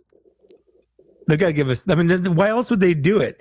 They're gonna give us a mainline version now of the Obi-Wan Kenobi and the Anakin. They're gonna do so. Listen, if you're holding on to that Obi-Wan and Anakin for profit, you should sell that sooner rather than later, because they're 100%. Are these? Yeah, they're going. If you're doing the profit, the packaging, because they're I'm not doing collect these. I know you're not. Actually, everything on this top shelf, I'm just going to sell it. That's all. Yeah, I'm just hoarding it I'm going to sell it one day for sure. Yeah. That's why I keep getting Ian McDernand's signature every time I see him. 2 of them up there. You again. As soon as he takes the bus, eBay, $2,000. Jesus. Got to try to buy a house in LA one day, you know? So, Fredrick, how'd you get into to doing costumes? Into doing costumes? Yeah. Well, through a play that I costumed. So I'd always costumed as well as done makeup. And when I moved to LA, I actually pursued effects makeup. It was shortly after I left painting in the toy industry, and I just went into makeup as another way of painting, and I learned beauty makeup and effects and creature horror makeup prosthetics. I'm gonna stop you there for a second. Yeah. Put a pin in it. You did painting in the toy industry? Yes, I did. Elaborate. For 4 years. Yeah. We'll get back. No, yeah. No, this is more important. Elaborate, please. You can't just drop little avenues like this and then not go down them, okay? I want to meander down your entire life. And don't think I forgot about the fact that you got a new tattoo and we have to see it. But I did think you forgot. I did not. I was pretty comfortable thinking you forgot. No. Well, all right. So the toy industry came about because after Orange County growing up, we moved to San Diego for my high school years. And where'd you go to San Diego? Where'd you go to high school? I went to a tiny little private school in Vista. Tri-City? No, Calvary. Oh, Calvary. Mm-hmm. I live in Vista, by the way. Where in Vista? I live right by Vista. Specifically, what's your address? No, there might be a great place to eat around. I don't know. There wasn't a lot for me there at the time, with my tastes, but there was San Diego Comic-Con. Yep. And that's when I heard about it as a young high school teenager. And I was an avid Toy Fair reader, so I knew the names of Jesse Falcon and Phil Ramirez, the sculptor, and like product managers. And I didn't know what I was doing at the time, but I would take my figures I repainted just to show them because I wanted them to like sign them. That's purely like what I wanted. But Jesse Falcon of Toy Biz at the time somehow remembered me and kept like space in his mind for me. And when I was 18, he made sure that I hooked up with Eddie Wires, their prototype painter. And Eddie and his studio, Eddie Wires Productions, was based in Fullerton. So I would go up and just stay with him for like 3-4 days of the week. And then we would paint action figure prototypes. And so there I was thinking, oh, I'm 18 now. I'm an adult. I love it. You get to do exactly what you want, make a lot of money doing it. This is great. And then the recession happened. Yeah. Which Eddie correctly predicted it would. And he relocated to Georgia where he could like buy a house and like still maintain his lifestyle as an independent prototype painter. And during our time there, we worked on the Lord of the Rings line, the first 2 Spider-Man films. We did some stuff for Dark Horse, Sin City. Like I paint a lot of gray, and we did the Muppets line with Ken Lilly for Palisades. And the rest was all like Marvel Legends, that first Marvel Legends. The first waves and stuff. Yeah. Yeah, because it's Jesse Falcon who was like people credit Todd McFarlane with getting the sculpts into action figures. And I do too.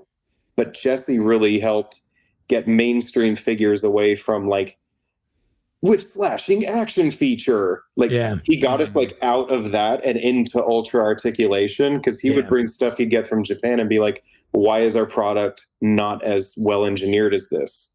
Like, why can't Spider-Man move this well? So the Spider-Man movies were his opportunity to show like, this is how we can engineer figures and to like move. And you didn't need an alternate whip hand because he could just do it. He could just do it. Mm-hmm.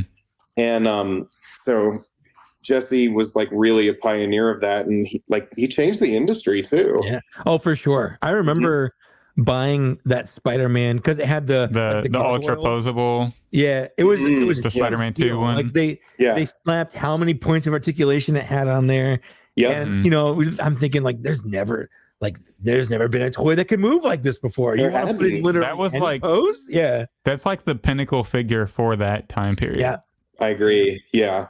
And then Toy Biz did so much with like Gentle Giant real scans for the Lord of the Rings films, and it was still traditionally sculpted, but like you had like the topographical shape of a face and a weapon that you just have to punch up with a sculptor. And like he made sure to like move Lord of the Rings into like, all right, what do realistic figures look like with all this articulation? And I learned a lot from Eddie. He was a real mentor of mine. And he's no longer with us, unfortunately, but he I think about life lessons he taught me all the time. Dang. Yeah. He's got heavy, but you know what? It's good to talk about him because we're all learning about this guy who wasn't just influential to you.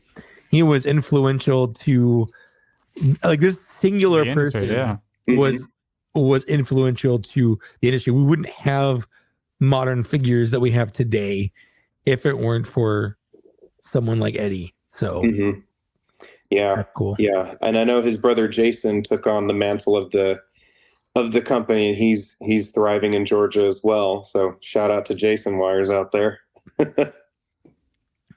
Wow. He's probably listening. He probably is. Everyone listens to the podcast. We are the best Black Series podcast there is. If you think about it. Black Series specific podcast that we're number one for sure. By far. Because there's no number 2, we are by default the greatest of all time. We're also the worst though, so kind of goes both ways there. Well, yeah. As long as we don't put any stinker episodes, I think we'll be okay. Oh, I mean, I feel like they're all a little bit of a stinker, but then not when we have FredriXFigures on. That's true. This is banger after banger right here. I hope so. Okay, so back on track. You pursuing makeup in LA wasn't getting very far. Okay. But I always costumed anyway. I loved costumes just as much as any other part of a character. Do a lot of cosplay? I did in my teenage years. My favorite was I did an Oswald Cobblepot, Danny DeVito penguin. Nice. In the middle of August at San Diego Comic-Con. No, that was back when you just walk into Comic-Con, though, right? You get beat up at a gas station, but if you just walked in and your friend came out and handed you their badge, you could just go right in. Yeah. Especially if you had all the effort on display, you're going in. No, I think I actually I was a good boy, and I supported my San Diego Comic-Con. Because this is also before like the huge takeover. It blew up. Yeah, it became mainstream. I miss those days. I miss the days where you could roll up on a Saturday morning and buy a ticket to go into Comic-Con. Amazing, right? Yeah. Now it's all about ICC Con in Nashville. Is it? That's the big one. That's well, and there will be LA Comic-Con, which I'd like to put a pin in because I'd like to talk about LA Comic-Con coming up this December. Okay. We'll plug it. We can plug it. December. Yeah. But yeah, I did. And then cut to years later, and I was doing costumes for a volunteer play. It was just something to do.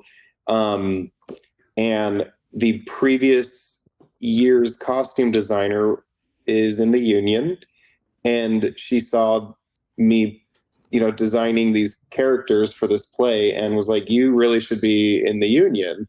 And I'm like, "What's that?" Yeah. And I don't even know what that means. She's like, "To do costumes for television and film." And I'm like, "I would love to do that because I hate what I'm doing now." And and it was like finally a way into the motion picture industry, which is the only industry I felt like I could thrive in. And she got me days on an independent, on a low budget film that flipped. So it became union. and I got my days to qualify during that film. Nice. And that was 2015, the very beginning of 2015, on Rob Zombie's 31. So cool. I got in the union through Rob Zombie, thanks to him. Thanks. And the back of his Dragula. In the back of his Dragula. Love Hellbilly Deluxe. And him and Sherry were both very nice too, because I liked bringing up their music videos. And so Sherry loved talking about the music videos. So that's how I got into costumes. And then it was like a lean year after that, because I didn't know people in the film world very well. But at no point did I think of quitting it. And I just made relationships with people, and the projects came. And then how'd you get into Mandalorian? So that was all Shauna.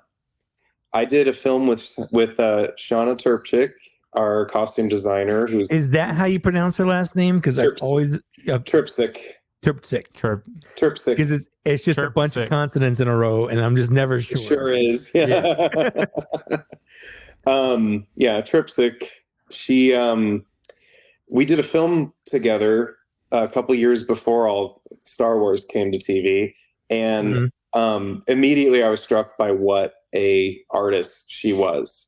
Like in another like timeline or pathway, she would have been like a fine art painter. Like she had like the most superhuman hawk eyes I have ever beheld in a living human being. She could spot something that shape looks off like a mile away, and she'd be like, "Oh, it's okay. Someone was standing behind them and it threw the silhouette off." Like she was supernaturally gifted with those eyes of hers.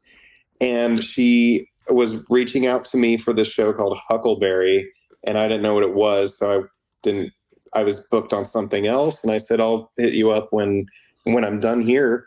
And I became available. It was still going, and I realized, oh, Huckleberry. Oh, it's a code name. Oh, and I'm dressing who? Italian sous chefs? What's that? Imperial stormtroopers. Oh, okay. Show me where the snaps are. I know how this goes together. And so it's just been on ever since. And Shauna's really changed my life and my trajectory, and taking me like kind of offset and into like the behind the scenes world where I'm designing with her and doing fittings and like putting looks together, just like I would do it, this week's goth club. I'd throw a look together out of nothing. Now I can do it for an alien on the lower levels of Coruscant. That's cool. And she like really changed where my career can go now. Like I won't be that guy just like still on set. Yeah. Which there's nothing wrong with, but she just showed me there's more I can do. So that's something I'll take with me forever. And I'll always be grateful to her for, let alone it got to be on Star Wars. Right? Yeah, that's amazing. Such a fan she was. And for the people who don't know, Shauna actually recently passed away, unfortunately, early October. And I sort of subtly or slightly knew about her. I never knew like a deep dive in her. But from everything I've heard from you and Luke, it seems like she's played a really important part for Star Wars in general and in a lot of people's lives. She would. I would like to put it out there. She's the only costume designer who like did successive seasons of a show. She just got it. Like she got it and cared so much from start to finish. Well, and one of the things about Star Wars television, because I know the sequel trilogy had its ups and downs, but it felt like whenever Star Wars went to TV, specifically with Mandalorian, it felt like the background characters really put you in Star Wars. And it was really, not only was it the weird, like new, like sequel trilogy colored, like fleshy color tone, but it was all like Mandalorian kind of brought back the classic, a lot of the classic aliens that were kind of absent in the sequel trilogy and like the background shots. It's like, well, they're throwing Greedo in there. It's exactly like, aesthetically, I don't know why there wasn't a single Rhodian, a single Bith, a single Celestin, a single give me like one goddamn Twi'lek. It's like someone went through and erased all the like just genocided every rodent. Like I don't know what and they're extremely well executed creature effects, but they're stunning, but they're gruesome too. Like I love horror films, and they'd fit right at home in horror films, and I'm missing the color and the charm of like Lucas era aliens. Yeah, like you got to pepper in some of the familiar to keep you grounded in the it's still the galaxy. I don't mind some new stuff bring it on. Some of the new stuff they gave us was really good, especially in like Rogue One, like the two tubes guy, and but also Rogue One peppered in Mon Calamari. Yes, correct. Yeah, and Twi'leks. Yeah. But now in the Filoniverse, it seems like they're all over the place, and it just feels so like you get a mix of new stuff, and you get a mix of the classic Star Wars aliens, and it just feels more like the universe and that we fell in love with as children. And even what came through in animation. I mean, our lead character of the latest shows, it took Ruta. True. That didn't exist until Revenge of the Sith. Yeah. Yeah. Or Attack of the Clones. Maybe Attack of the Clones too. Attack of maybe Phantom. When was Shaq T on? Was she in Phantom? Was she? I can't remember if she was in the Jedi Council in Phantom Menace. Zach, you were born in 1994. Right? Come on. When was Shaq T debuted? I've just typed in Shaq T debut. So let's see. Who'd have it? Wikipedia. Safe search filter off. I might download the wrong type of film here. You might. I do love how I guess like grimy a lot of the shows are like it doesn't feel too clean, like sterile. Like even the prequels sometimes everything felt too sterile. Oh yeah. Yeah, I mean there weren't any sets, so that's true. There is no set except Phantom. Half the characters were all CGI. Half of the actors were. That's what I meant. Yeah, half the actors were. Yeah. No, but I mean, like physically, half the actors were manipulated to fit in. Yeah, right. I mean, I think that's a testament to the design of the television shows and the era that they are showing you it's taking place in. This is right after Galactic Civil War era, and I think that grime is important. It's a grimy era. Yeah. Yeah. Sure. I mean, I always looked at the prequels as Victorian era, and then the classic trilogy, the originals, is World War II. It's the 30s into the 40s. And if you look at like how they dressed in Victorian era and then the 40s, it makes sense why it was so ornate and then like grimy. Yeah. I got the answer. Attack of the Clones. Okay, what's the answer? Okay, so it was 2. Okay. Well, there you go. She's pictured in an Attack of the Clones visual guide. So kind of to the point, like that was a species didn't exist until for us 2002. Right. Right. But it also didn't feel super out of place. It felt like a natural extension of the Star Wars world for sure. Animal alert. You little Frenchie. Oh, yep, that's Hero. Hi, Hero. Hero, come on up. Hi. You want to come up? No. This is Hieronymus. Hero for short. Cute, badass, all of it. A cute dog. Yeah, he's a very good boy. He's very patient while I'm painting and has never eaten a figure.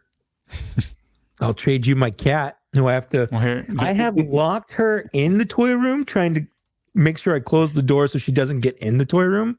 And I realized that that's the opposite of why I closed the door. It's happened so many times. Just make sure Hero doesn't get a hold of the AliExpress figures, and you'll be fine. Yeah, because of lead paint. So, you now are pretty, I would say, internet famous in the toy community for customizing toys. And in fact, I think the thing that impressed me the most, and I didn't know you worked on the shows at the time, was like the day after Thrawn aired. You're like, boom. Yeah, we got to pull this up. Here's some customs I just happen to have. Like, damn, that turnaround time is fire. I know, like, really devoted fan. How do you even devoted fan. Try that fast? Yeah, this. The show ended September 19th, and is this the post you did right after? I waited till morning. Yeah, you waited till the morning after. Well, and I've never done that with an upcoming character, but I felt very attached to the Night Troopers, and because you worked on them.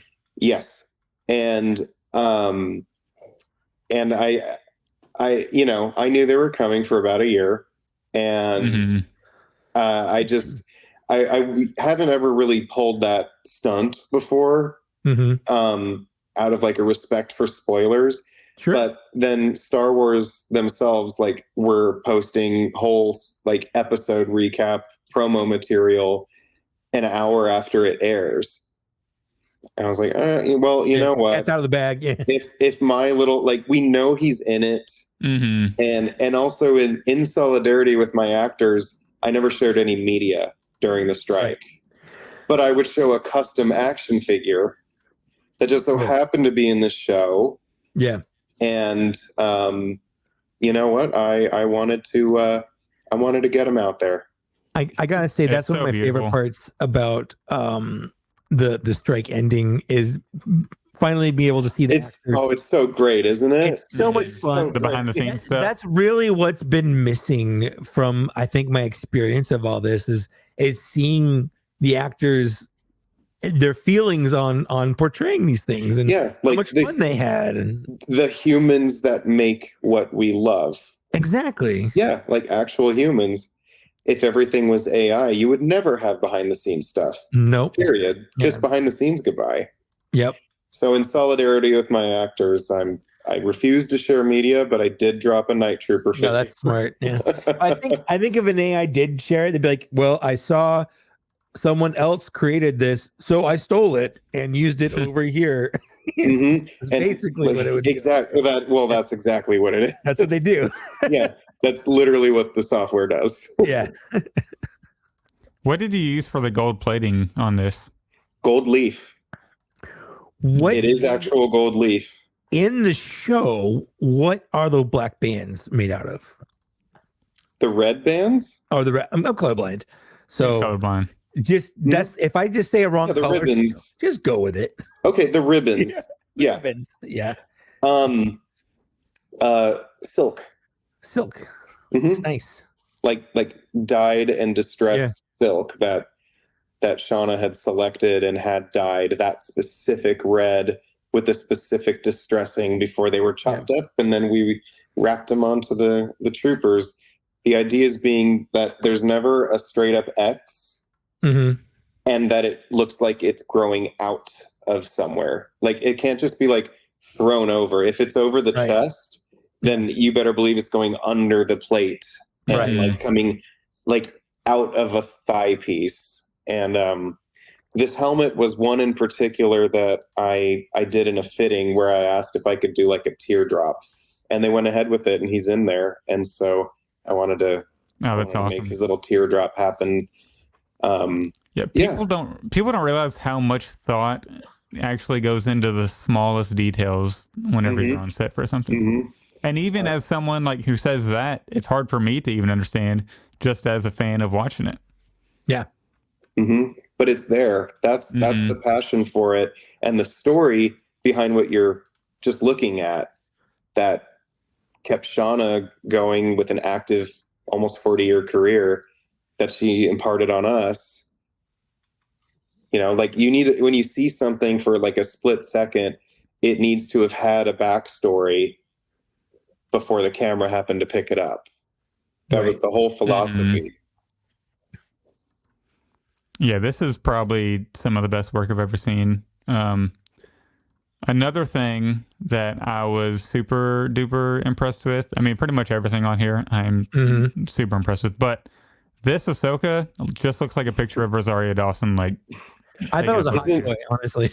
Yeah, this thing is absurd. Thank you. I mean, isn't that an incredible sculpt? That's straight up Hasbro. That is the straight up Hasbro Ahsoka. And that's what we've always said. Hasbro's typically got the sculpts down. Even on the old figures. Down. Yeah. Yeah. you see people repaint like the old Poe Dameron head. This is awful. Like it's But, actually the sculpt is there. Was good. Yeah. That angry little potato. Yeah, and I will say this is the best Rosario likeness that is on any merchandise. For sure. Yeah, this paint job is... It looks like a hot toy. It looks like it's just a picture of Rosario Dawson. Yeah. Could you go to the Zeb figure? Yes. The Zeb. But look at this. The Max. You know what? That come on now. That Leia is like my number one original trilogy figure I need them to make. It's like it's the last Leia they need. Oh, this one right here. Yeah. I need that figure. Her. Yeah. We really need her. So I noticed you have soft goods on this one. Is that? What's your stance on soft goods versus when to use like layered like plastic? I always prefer layered sculpted plastic. And if I have to go a soft good route, like an Ahsoka cloak, where there's just no real way to cut in the articulation, or like Leia's cape there, my partner helped me by rendering the embroidery that's on her actual cape, and multiplied it by 5 because she is 5 across, and so it's on a raw cotton. A natural fabric cotton, which holds, how do I say this without getting too costumey? Just go full costumey. Just go full. I'll just go with it. So a natural fabric, like a natural cotton or raw silk, will retain shape when you wet it and iron it. And you can really iron those wrinkles like really deep in there so it can look sculpted. Whereas what we receive on mass market product is like a blind. It's polyester. Yeah. It's polyester. It's inexpensive. It's perfect for mass production. But in polyester is plastic. So there's always a bounce back, and you'll never get a plastic. Exactly. Yeah. Exactly how Mike said. So when I do a soft good, it is natural fibers that I can really manipulate within an inch of its life. Stick an iron on it and a wire, and just really make it as close to sculpted as I can. Yeah, you really did an excellent job with that right there. The wave out right there. That's amazing. Thank you. That is my favorite Leia look. It is really good. Too. It is really nice. Mm-hmm. It's so Art Deco, and so it just. All right, what did you want? Kino Loy. Oh, this is good. Yeah, that's insane. Also. The Ula, though, is amazing. Ula's so good. No Ula, no Mula. Well, you know what? Because we can't go an episode without bringing it up. The Rancor. Were you in on it? I did. I backed 2. Yeah. Okay. Thank you. I backed 2. You can join the Cubs. Zeb's right there. I wanted it to succeed because I wanted a Rancor. What? Same. Have you looked at the the layered creation Rancor that we had on a couple episodes ago? Mm-hmm. Yeah, it's very impressive, but it's very impressive.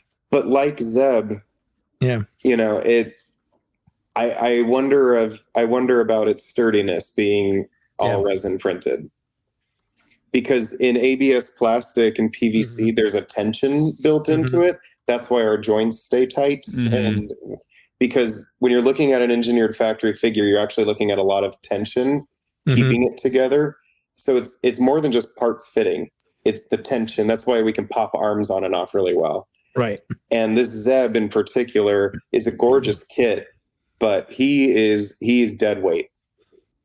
Yeah. He's just dead weight. And I did my best to maintain the articulation, and his shoulders are full ball joints, his elbows and wrists and neck are articulated, but don't tell anybody, but I had to glue him completely from the waist down. Oh, really? Luke said it was okay to do. And my illusion is shattered. Everything I know is wrong. He can't I'm actually unfollowing right now. Please, I'm gonna be honest. My one really hurts to watch. My one real complaint with Ahsoka is that Zeb didn't show up, even as like a 5-second cameo. I know. I mean, right? I mean, Yeah, did you get the costume wrong, perhaps, and they couldn't get him on screen? What happened there? Well, I want to apologize. It's your fault. Well, frankly, I didn't know that was actually going to be Zeb in Mando 3. I was as surprised as every audience member. Okay. I knew there was a Lasat, but in no world was I. Why would they tell me what they're doing in post?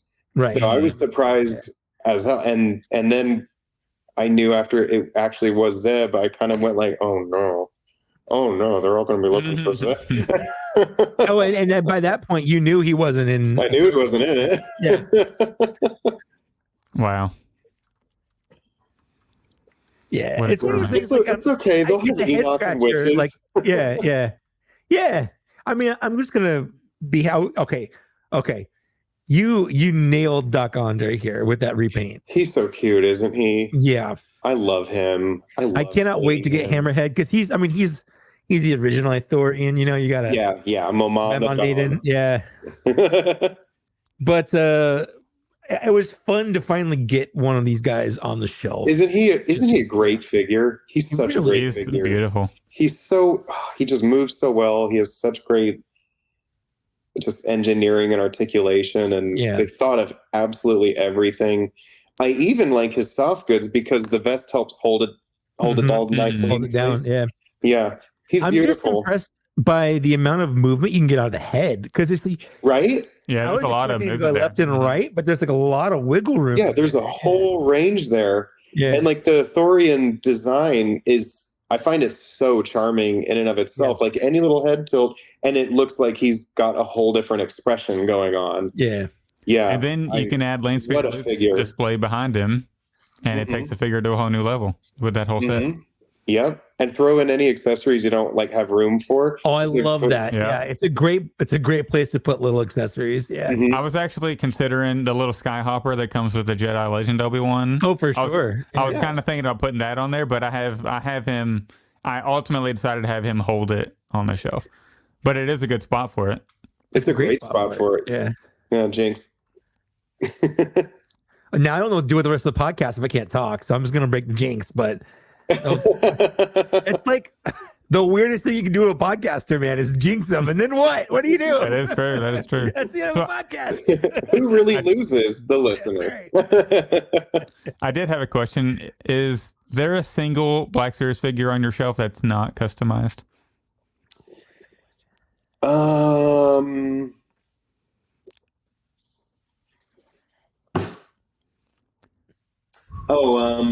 The Cantina band. Okay. I haven't done anything to them. How many did you get? 5. Okay. It's a good answer. Is that okay? That's fine. That's what I got. I think the wrong answer is 1. Correct. Or like 10. Yeah, honestly, yeah. I mean, I'm of a certain generation, so I was the target audience for Star Wars Insider magazine. Sure. Where you mailed away for the Cantina band. And if memory serves, it was 5. Or 5. There were 5. Right? Was it 5? It was 5, yeah. So that's kind of just what's in my head. And that's what I got. I would have gotten 5 had I not been making a video on it. And I went hard. Like I memorized the Wikipedia entry of all the different names and what their instruments were. So I had to get 7 because that's how many Wikipedia said were canon members of the band. Okay. Yeah, I got my 5 in the corner. But I think 5 is an absolutely fine number to get. I think 3 the other 2 are smoking outside. Sure, they're just they're on break. Yeah. It's Tunisia. Yeah. What are you gonna do? You're probably getting high. You know, musicians. That's all right. You know musicians. You know that Tunisian nightlife. Or the other 2 probably got blown up with Max Rebo and Boba Fett. You know, that's he made it out. I will not entertain anything otherwise. No, Thank you, Mike. He's dead. He made it out. Thank Max you, Mike. If he can survive Jabba the Hutt's sail barge, he actually didn't. That's his twin brother. He got blown up. That was Rax Rebo. Rax Rebo. Rax Mebo. Yeah, there you go. Perfect. I can confirm he was not there when it blew up. Oh, there we go. Right here first. He was not there. He was not on set. It was thought about. He was not there on set. Specifically. We shot specifically that. That is why there is an extra guitar playing bith. See? It's the drum machine and the 2 biths in that. There we go. Hold on. I was inside. Yes. Max set the bomb. He's the big bad of season 2. I mean, he'd be more intimidating than what they had. It's going to be in the Filoni movie. He's going to be revealed to be like a Sith Lord. Yeah, Jar Jar will be his master. But he's the OG Knight brother. Oh, there you go. I was just going to say maybe Jar Jar Binks was his master and Max Rebo was the apprentice. Could have been. Yeah. See? Yeah. I like it. Yeah, I think you're onto something. Yeah. And he'd look great. That trunk would look beautiful under a hood. So good coming out of a hood. Now somebody has to do the Fredrick. If there's not a custom city like Dark Max, I need an extra Palpatine in the hood. next week. You need an extra large Palpatine hood. Mm-hmm. Yeah, cover those ears. Yeah, man. I would love. There's so many OT figures that we're really missing still. The Max Rebo band, sadly, is something I really don't think we'll ever see in the Black Series. But I mean, I don't know how. I mean, honestly, I would. If not during this year, then yeah, this was the year for. Yeah, this would have been the year. And they're back into multi-packs. Hey, and they gave us the same shit we have, so there's that. Yeah, I bought a Jabba the Hutt for a second time just so I can get his little hookah. Cool. Yep. Yeah. That's a cool story, bro.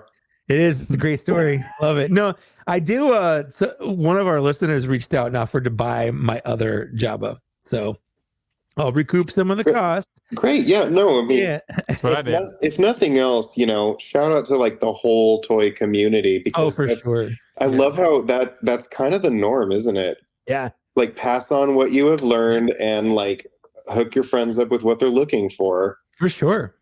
Go ahead. I was gonna say there's always someone who's just getting into something or hasn't been collecting for 10 years. Yeah. So I'm thinking, if you've been collecting for a while and Hasbro, like for instance, they announced that Darth Vader's coming back or Paz is coming back or whatever. And you're like, why are they doing that? We've already gotten that. But 3 years is a long time. It doesn't feel like it when you've been collecting it for a while, but it's a long time. And lots of people have started collecting in between then and now. So even though you don't care about it, there 100% is always going to be someone who does. Yeah. Or you could do what I did and set up some casual to pay $65 for it on eBay the day after they announce the new version, and they don't know there's a new version announced, so you sell that one, and then that's what I did. They announced the new Jabba the Hutt set, and so I posted that one immediately, and then I bought the new one so I could get the hookah and armrest set and all that. So sorry, casual, that you're listening to this and if you bought a Jabba the Hutt like 2 days after they announced that one. No, this guy knew exactly what he was buying. He's like, oh my God, Zach, I'm getting Zach's Jabba the Hutt. Are you kidding me? From Louisville? Yeah, right? Right, yeah. I've had people who've bought my stuff ask me to sign it. I'm like, I'm not famous, right? And they're like, I mean, you are to somebody. Like, there's someone out there who has been, following Black Series or the Star Wars Black Series Instagram account for a while. And to them, Zach, you are a celebrity. There are people out there. They ripped my status away from me. We get thousands of downloads on our episodes, which is weird, but it's true. Like, there are people that are like, oh, if they met you, they'd be freaking out because they listen to you, every other week.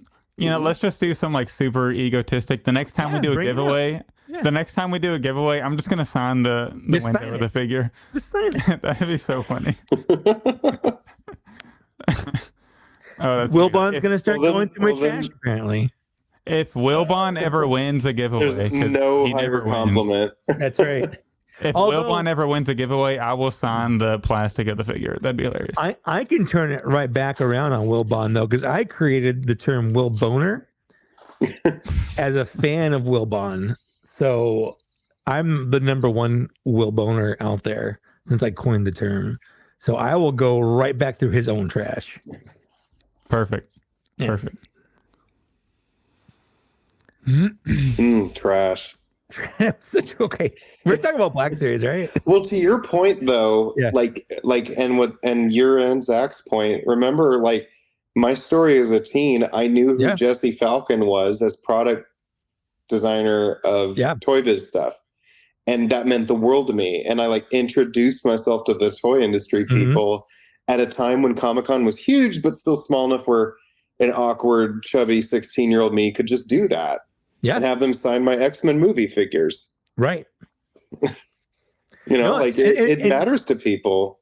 Absolutely. And like to us, like I remember when I went to Star Wars Celebration in Anaheim, I don't know. Why am I getting a thumbs up? Did you get to me? Did you just thumbs up me? Are you talking about what is going on right there? Is it because I did this? Does that really happen? There's no way. I don't know. I don't know what's happening, but I'm getting a thumbs up. See, it's not happening on mine. I'm not doing anything. My hands are up here. See, this is why you need to be a Patreon member, audio. What is going on? I don't know what's happening. This is so weird.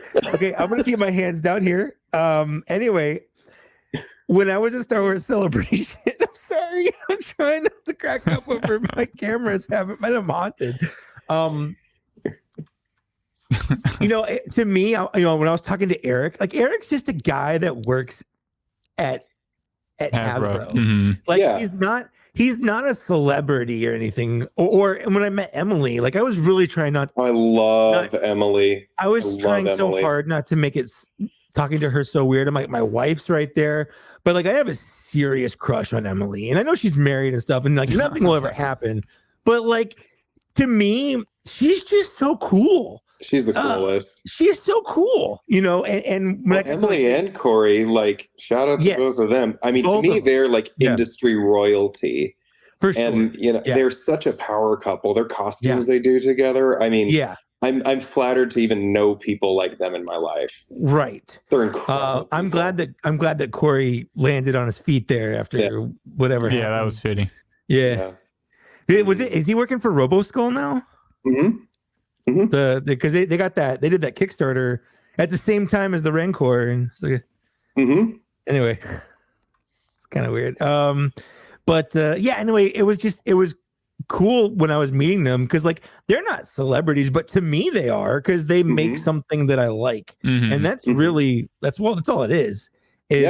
This person makes something you like and you're a fan of them. Yeah, that's a good way to like you just boil it down. Yeah, and that's what all interactions like that are like. Yeah, it's just an appreciation. You make something I love.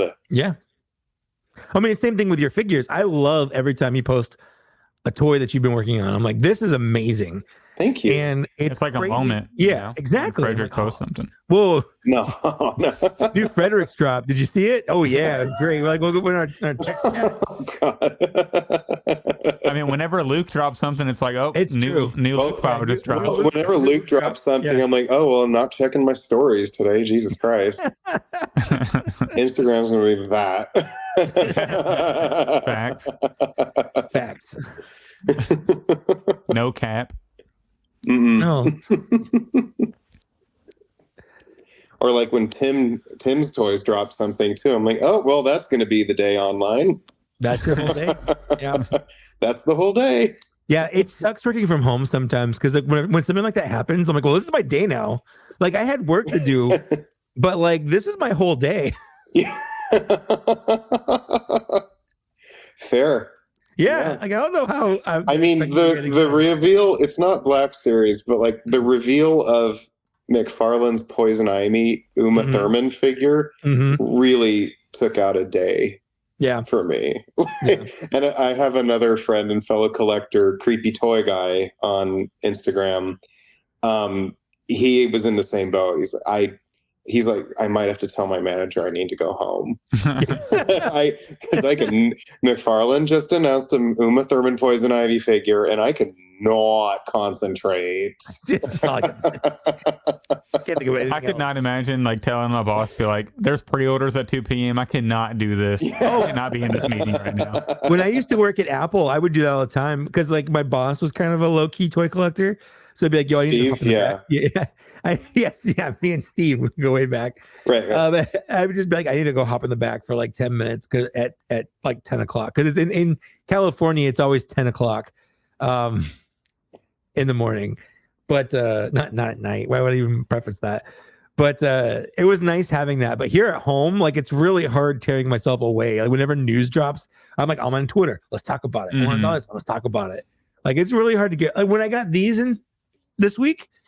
When Dan sent me the box, I got like a box full of toys, and I honestly can't remember if I got any work done that day because I just had a bunch of toys to play with. I let them sit there. No, they're calling for you. And how fun is it to get like multiple at a time? It's a little overwhelming if I'm being honest sometimes. I was fortunate enough to score a lot of like the first two plus like deluxe and side character exclusives like Indiana Jones figures in a box for like a ridiculous price. And when that box came, I knew it's like, oh my God, there's like over 16 6-inch Indiana Jones and all the side characters, figures and artifacts, and they're already built. And oh my God. And it was a little overwhelming, but it's overwhelming. To open it up and like just have them all, I felt like I was 12 again. The unboxing experience is fun, but then trying to decide, okay, like what do I experience first? How much time do I give it before I want to move on to something else? Like, do you just put it away, pick something out and play with that for like an hour?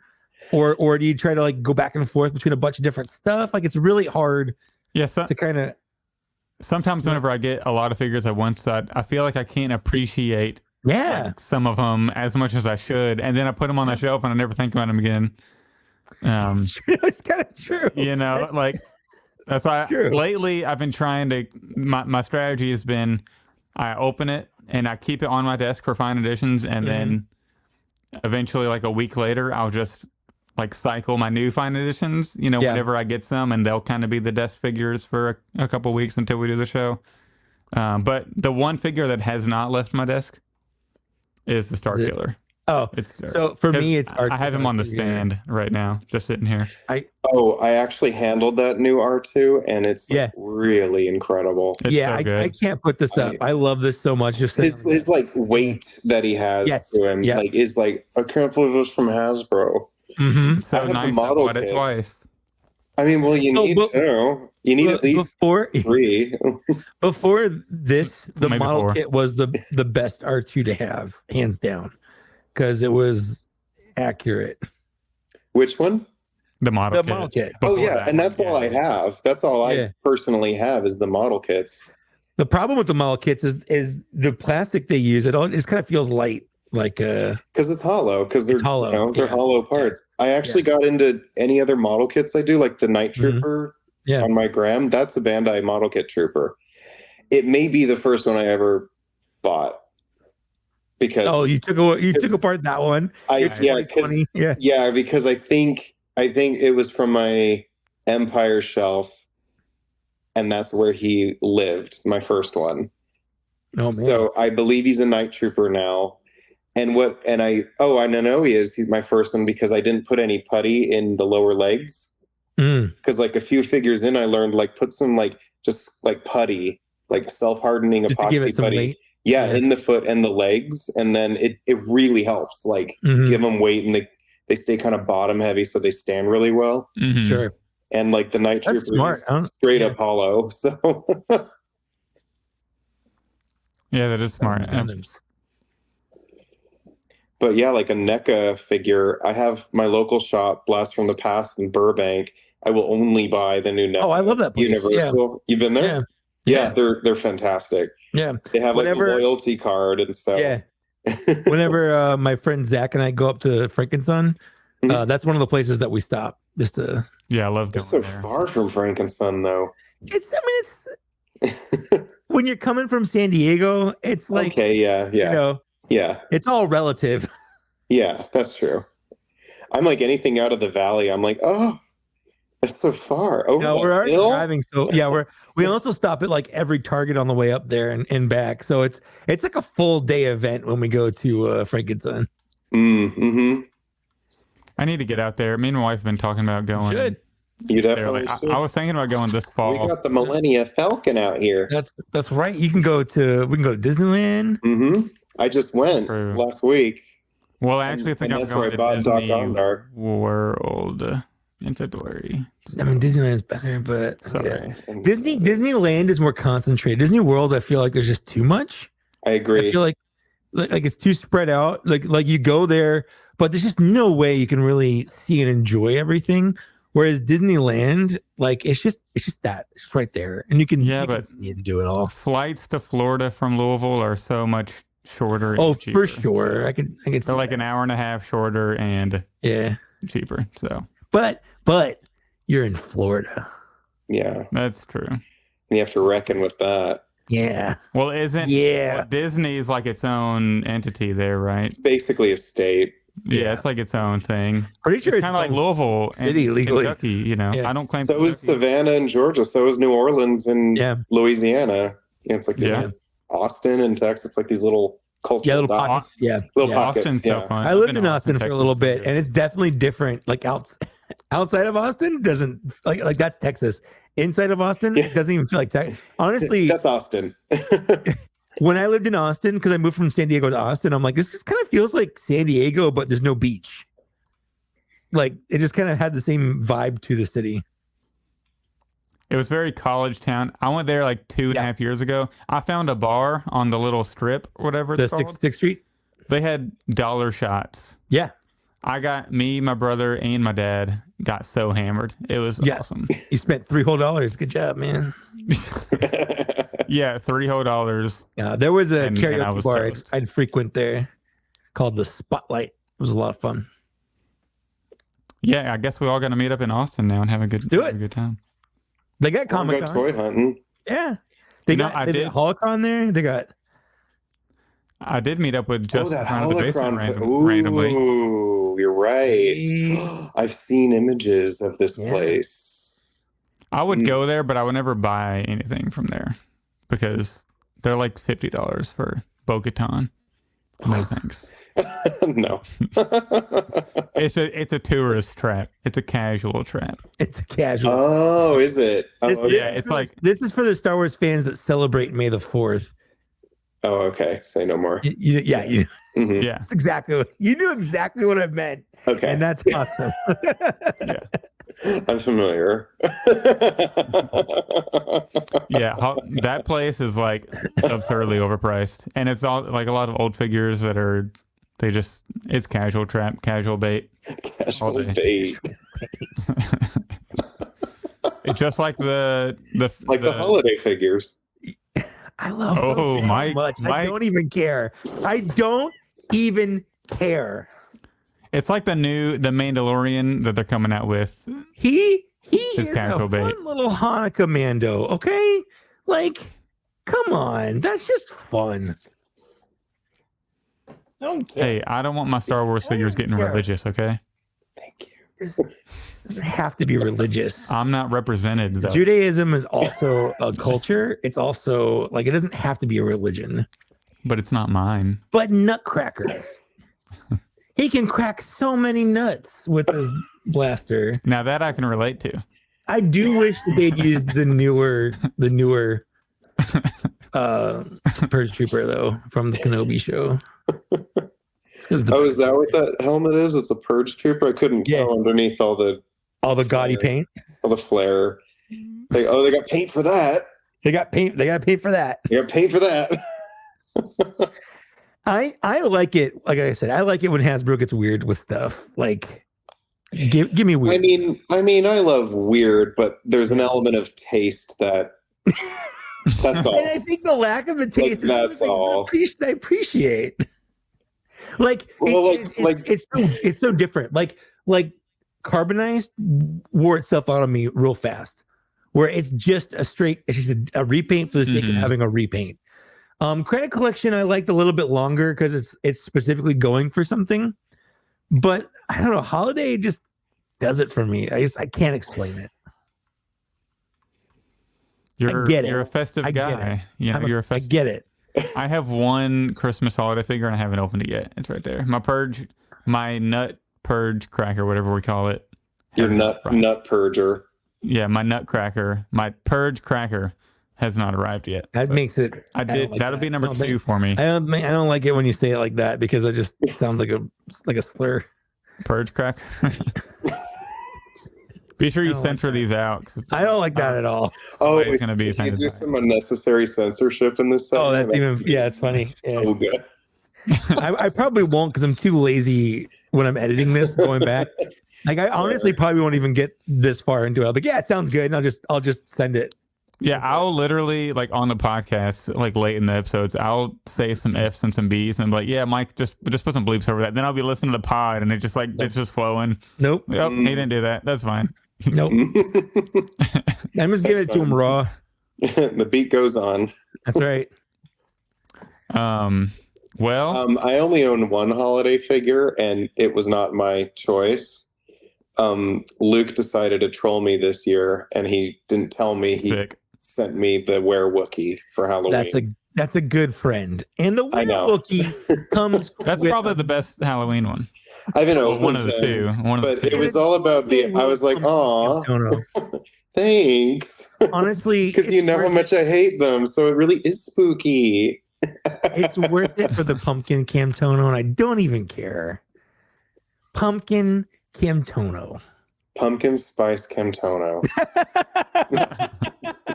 That'll be next year's version. That's basic. That's now Galaxy's Edge. It'll be blonde. It'll have blonde hair on the head. Little scarf. Yeah, it's Gin's scarf. Hell, just make it gin.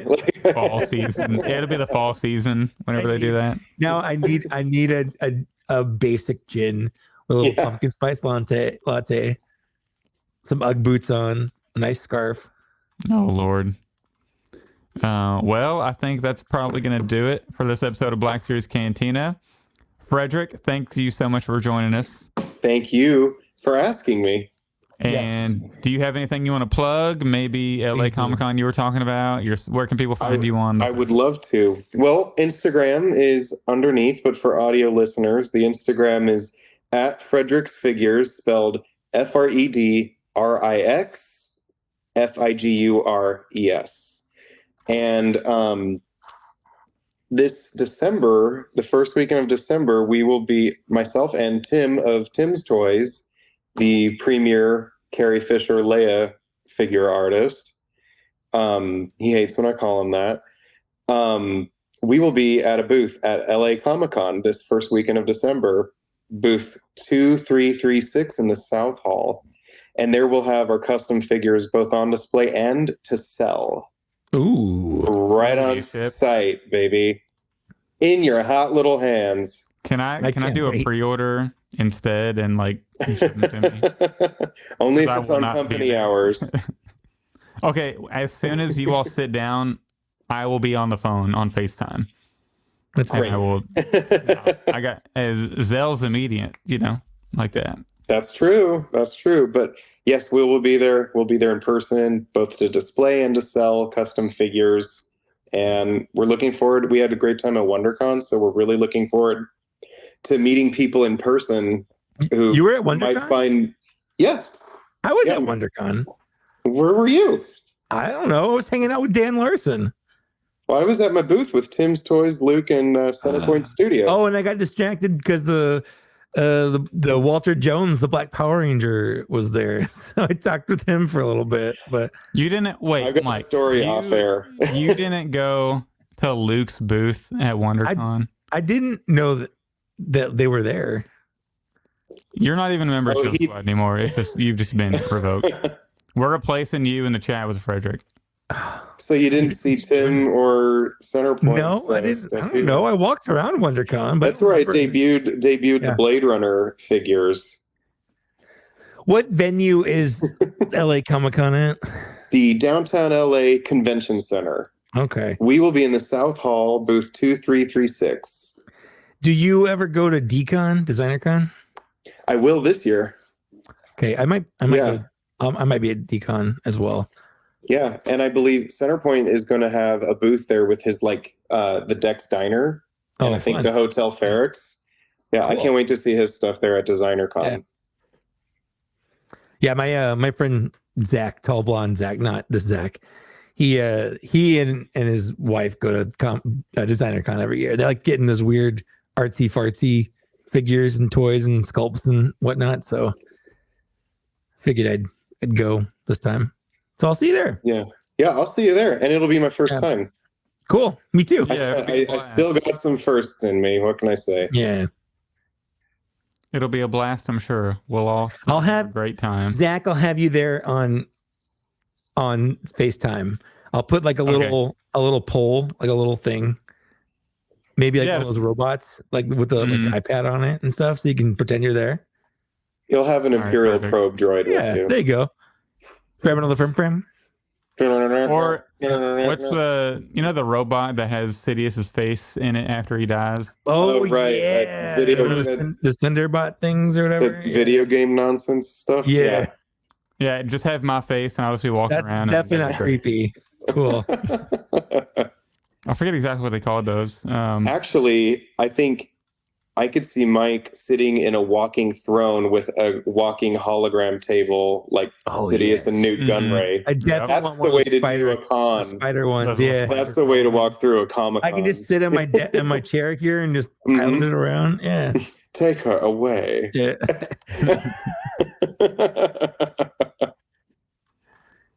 Mike, for any first-time listeners, where can they find you on the socials? And do you have any videos coming out soon? I should. I filmed and started editing my Black Chrysanthemum video so long ago now that I forgot what I even say in it anymore. So at some point I'll probably go, I should do that and get that out. I'm going to make a video on all these holiday figures, I guess. I'm on Instagram at Trusty Sidekick. I'm on YouTube at Mike Case. That's all I care to talk about right now. All right. And I'm Zach, of course. You can follow me on Instagram at blackseriescantina. Follow me on TikTok. I think we're almost at like 19,000 on there, which is cool. That's at the Star Wars Black Series. Follow us on Twitter at TBScantina. Join our Facebook group. A very positive community. That's just Black Series Cantina. You have to enter or respond to 2 questions upon request. But we'll let you in. Join our Patreon so you can watch our videos, the $5 tier and above. You can join us to watch the videos, and then $11.38 tier, you can watch us live and be in the chat.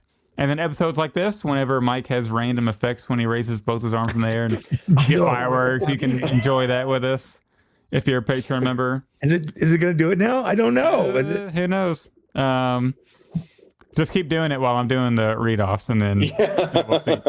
I just feel weird because I'm holding my thumbs up like I don't know. Tomorrow, Patreon members, we are having our VIP show, I think at like 9 p.m. Eastern, with our 4 VIP members. That's always a fun time. So come and join us. And then audio listeners, if you want to sign up for any tier of the Patreon, you can watch that for some extra content. We do have merch. We have like a hoodie.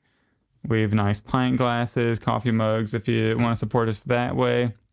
If you cannot support us financially, we still appreciate you listening. There it goes. It's raining now. It's my computer. Interesting. I found the culprit. Oh, there you go.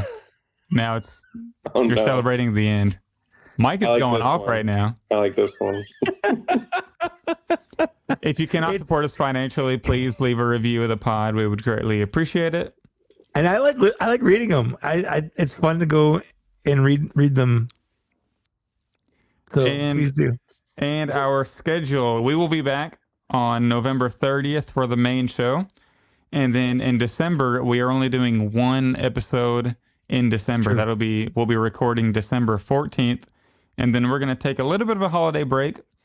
And then we will be back recording on January 4th. So we can look forward to that. And then also in December, We will be having a VIP chat in December. So if you're a Patreon member, you will have extra content that way as well to make up for us missing a main show. So now, Fredrick, thank you so much for joining us. Now we're going to go offline and ask him about everything he knows about Skeleton Crew and any other projects he's working on. So everybody, we'll see you next time for Black Series Cantina episode 60, which will be... Oh, man, that's coming up. That's crazy. Yeah, 2 weeks. Bye. And now the awkward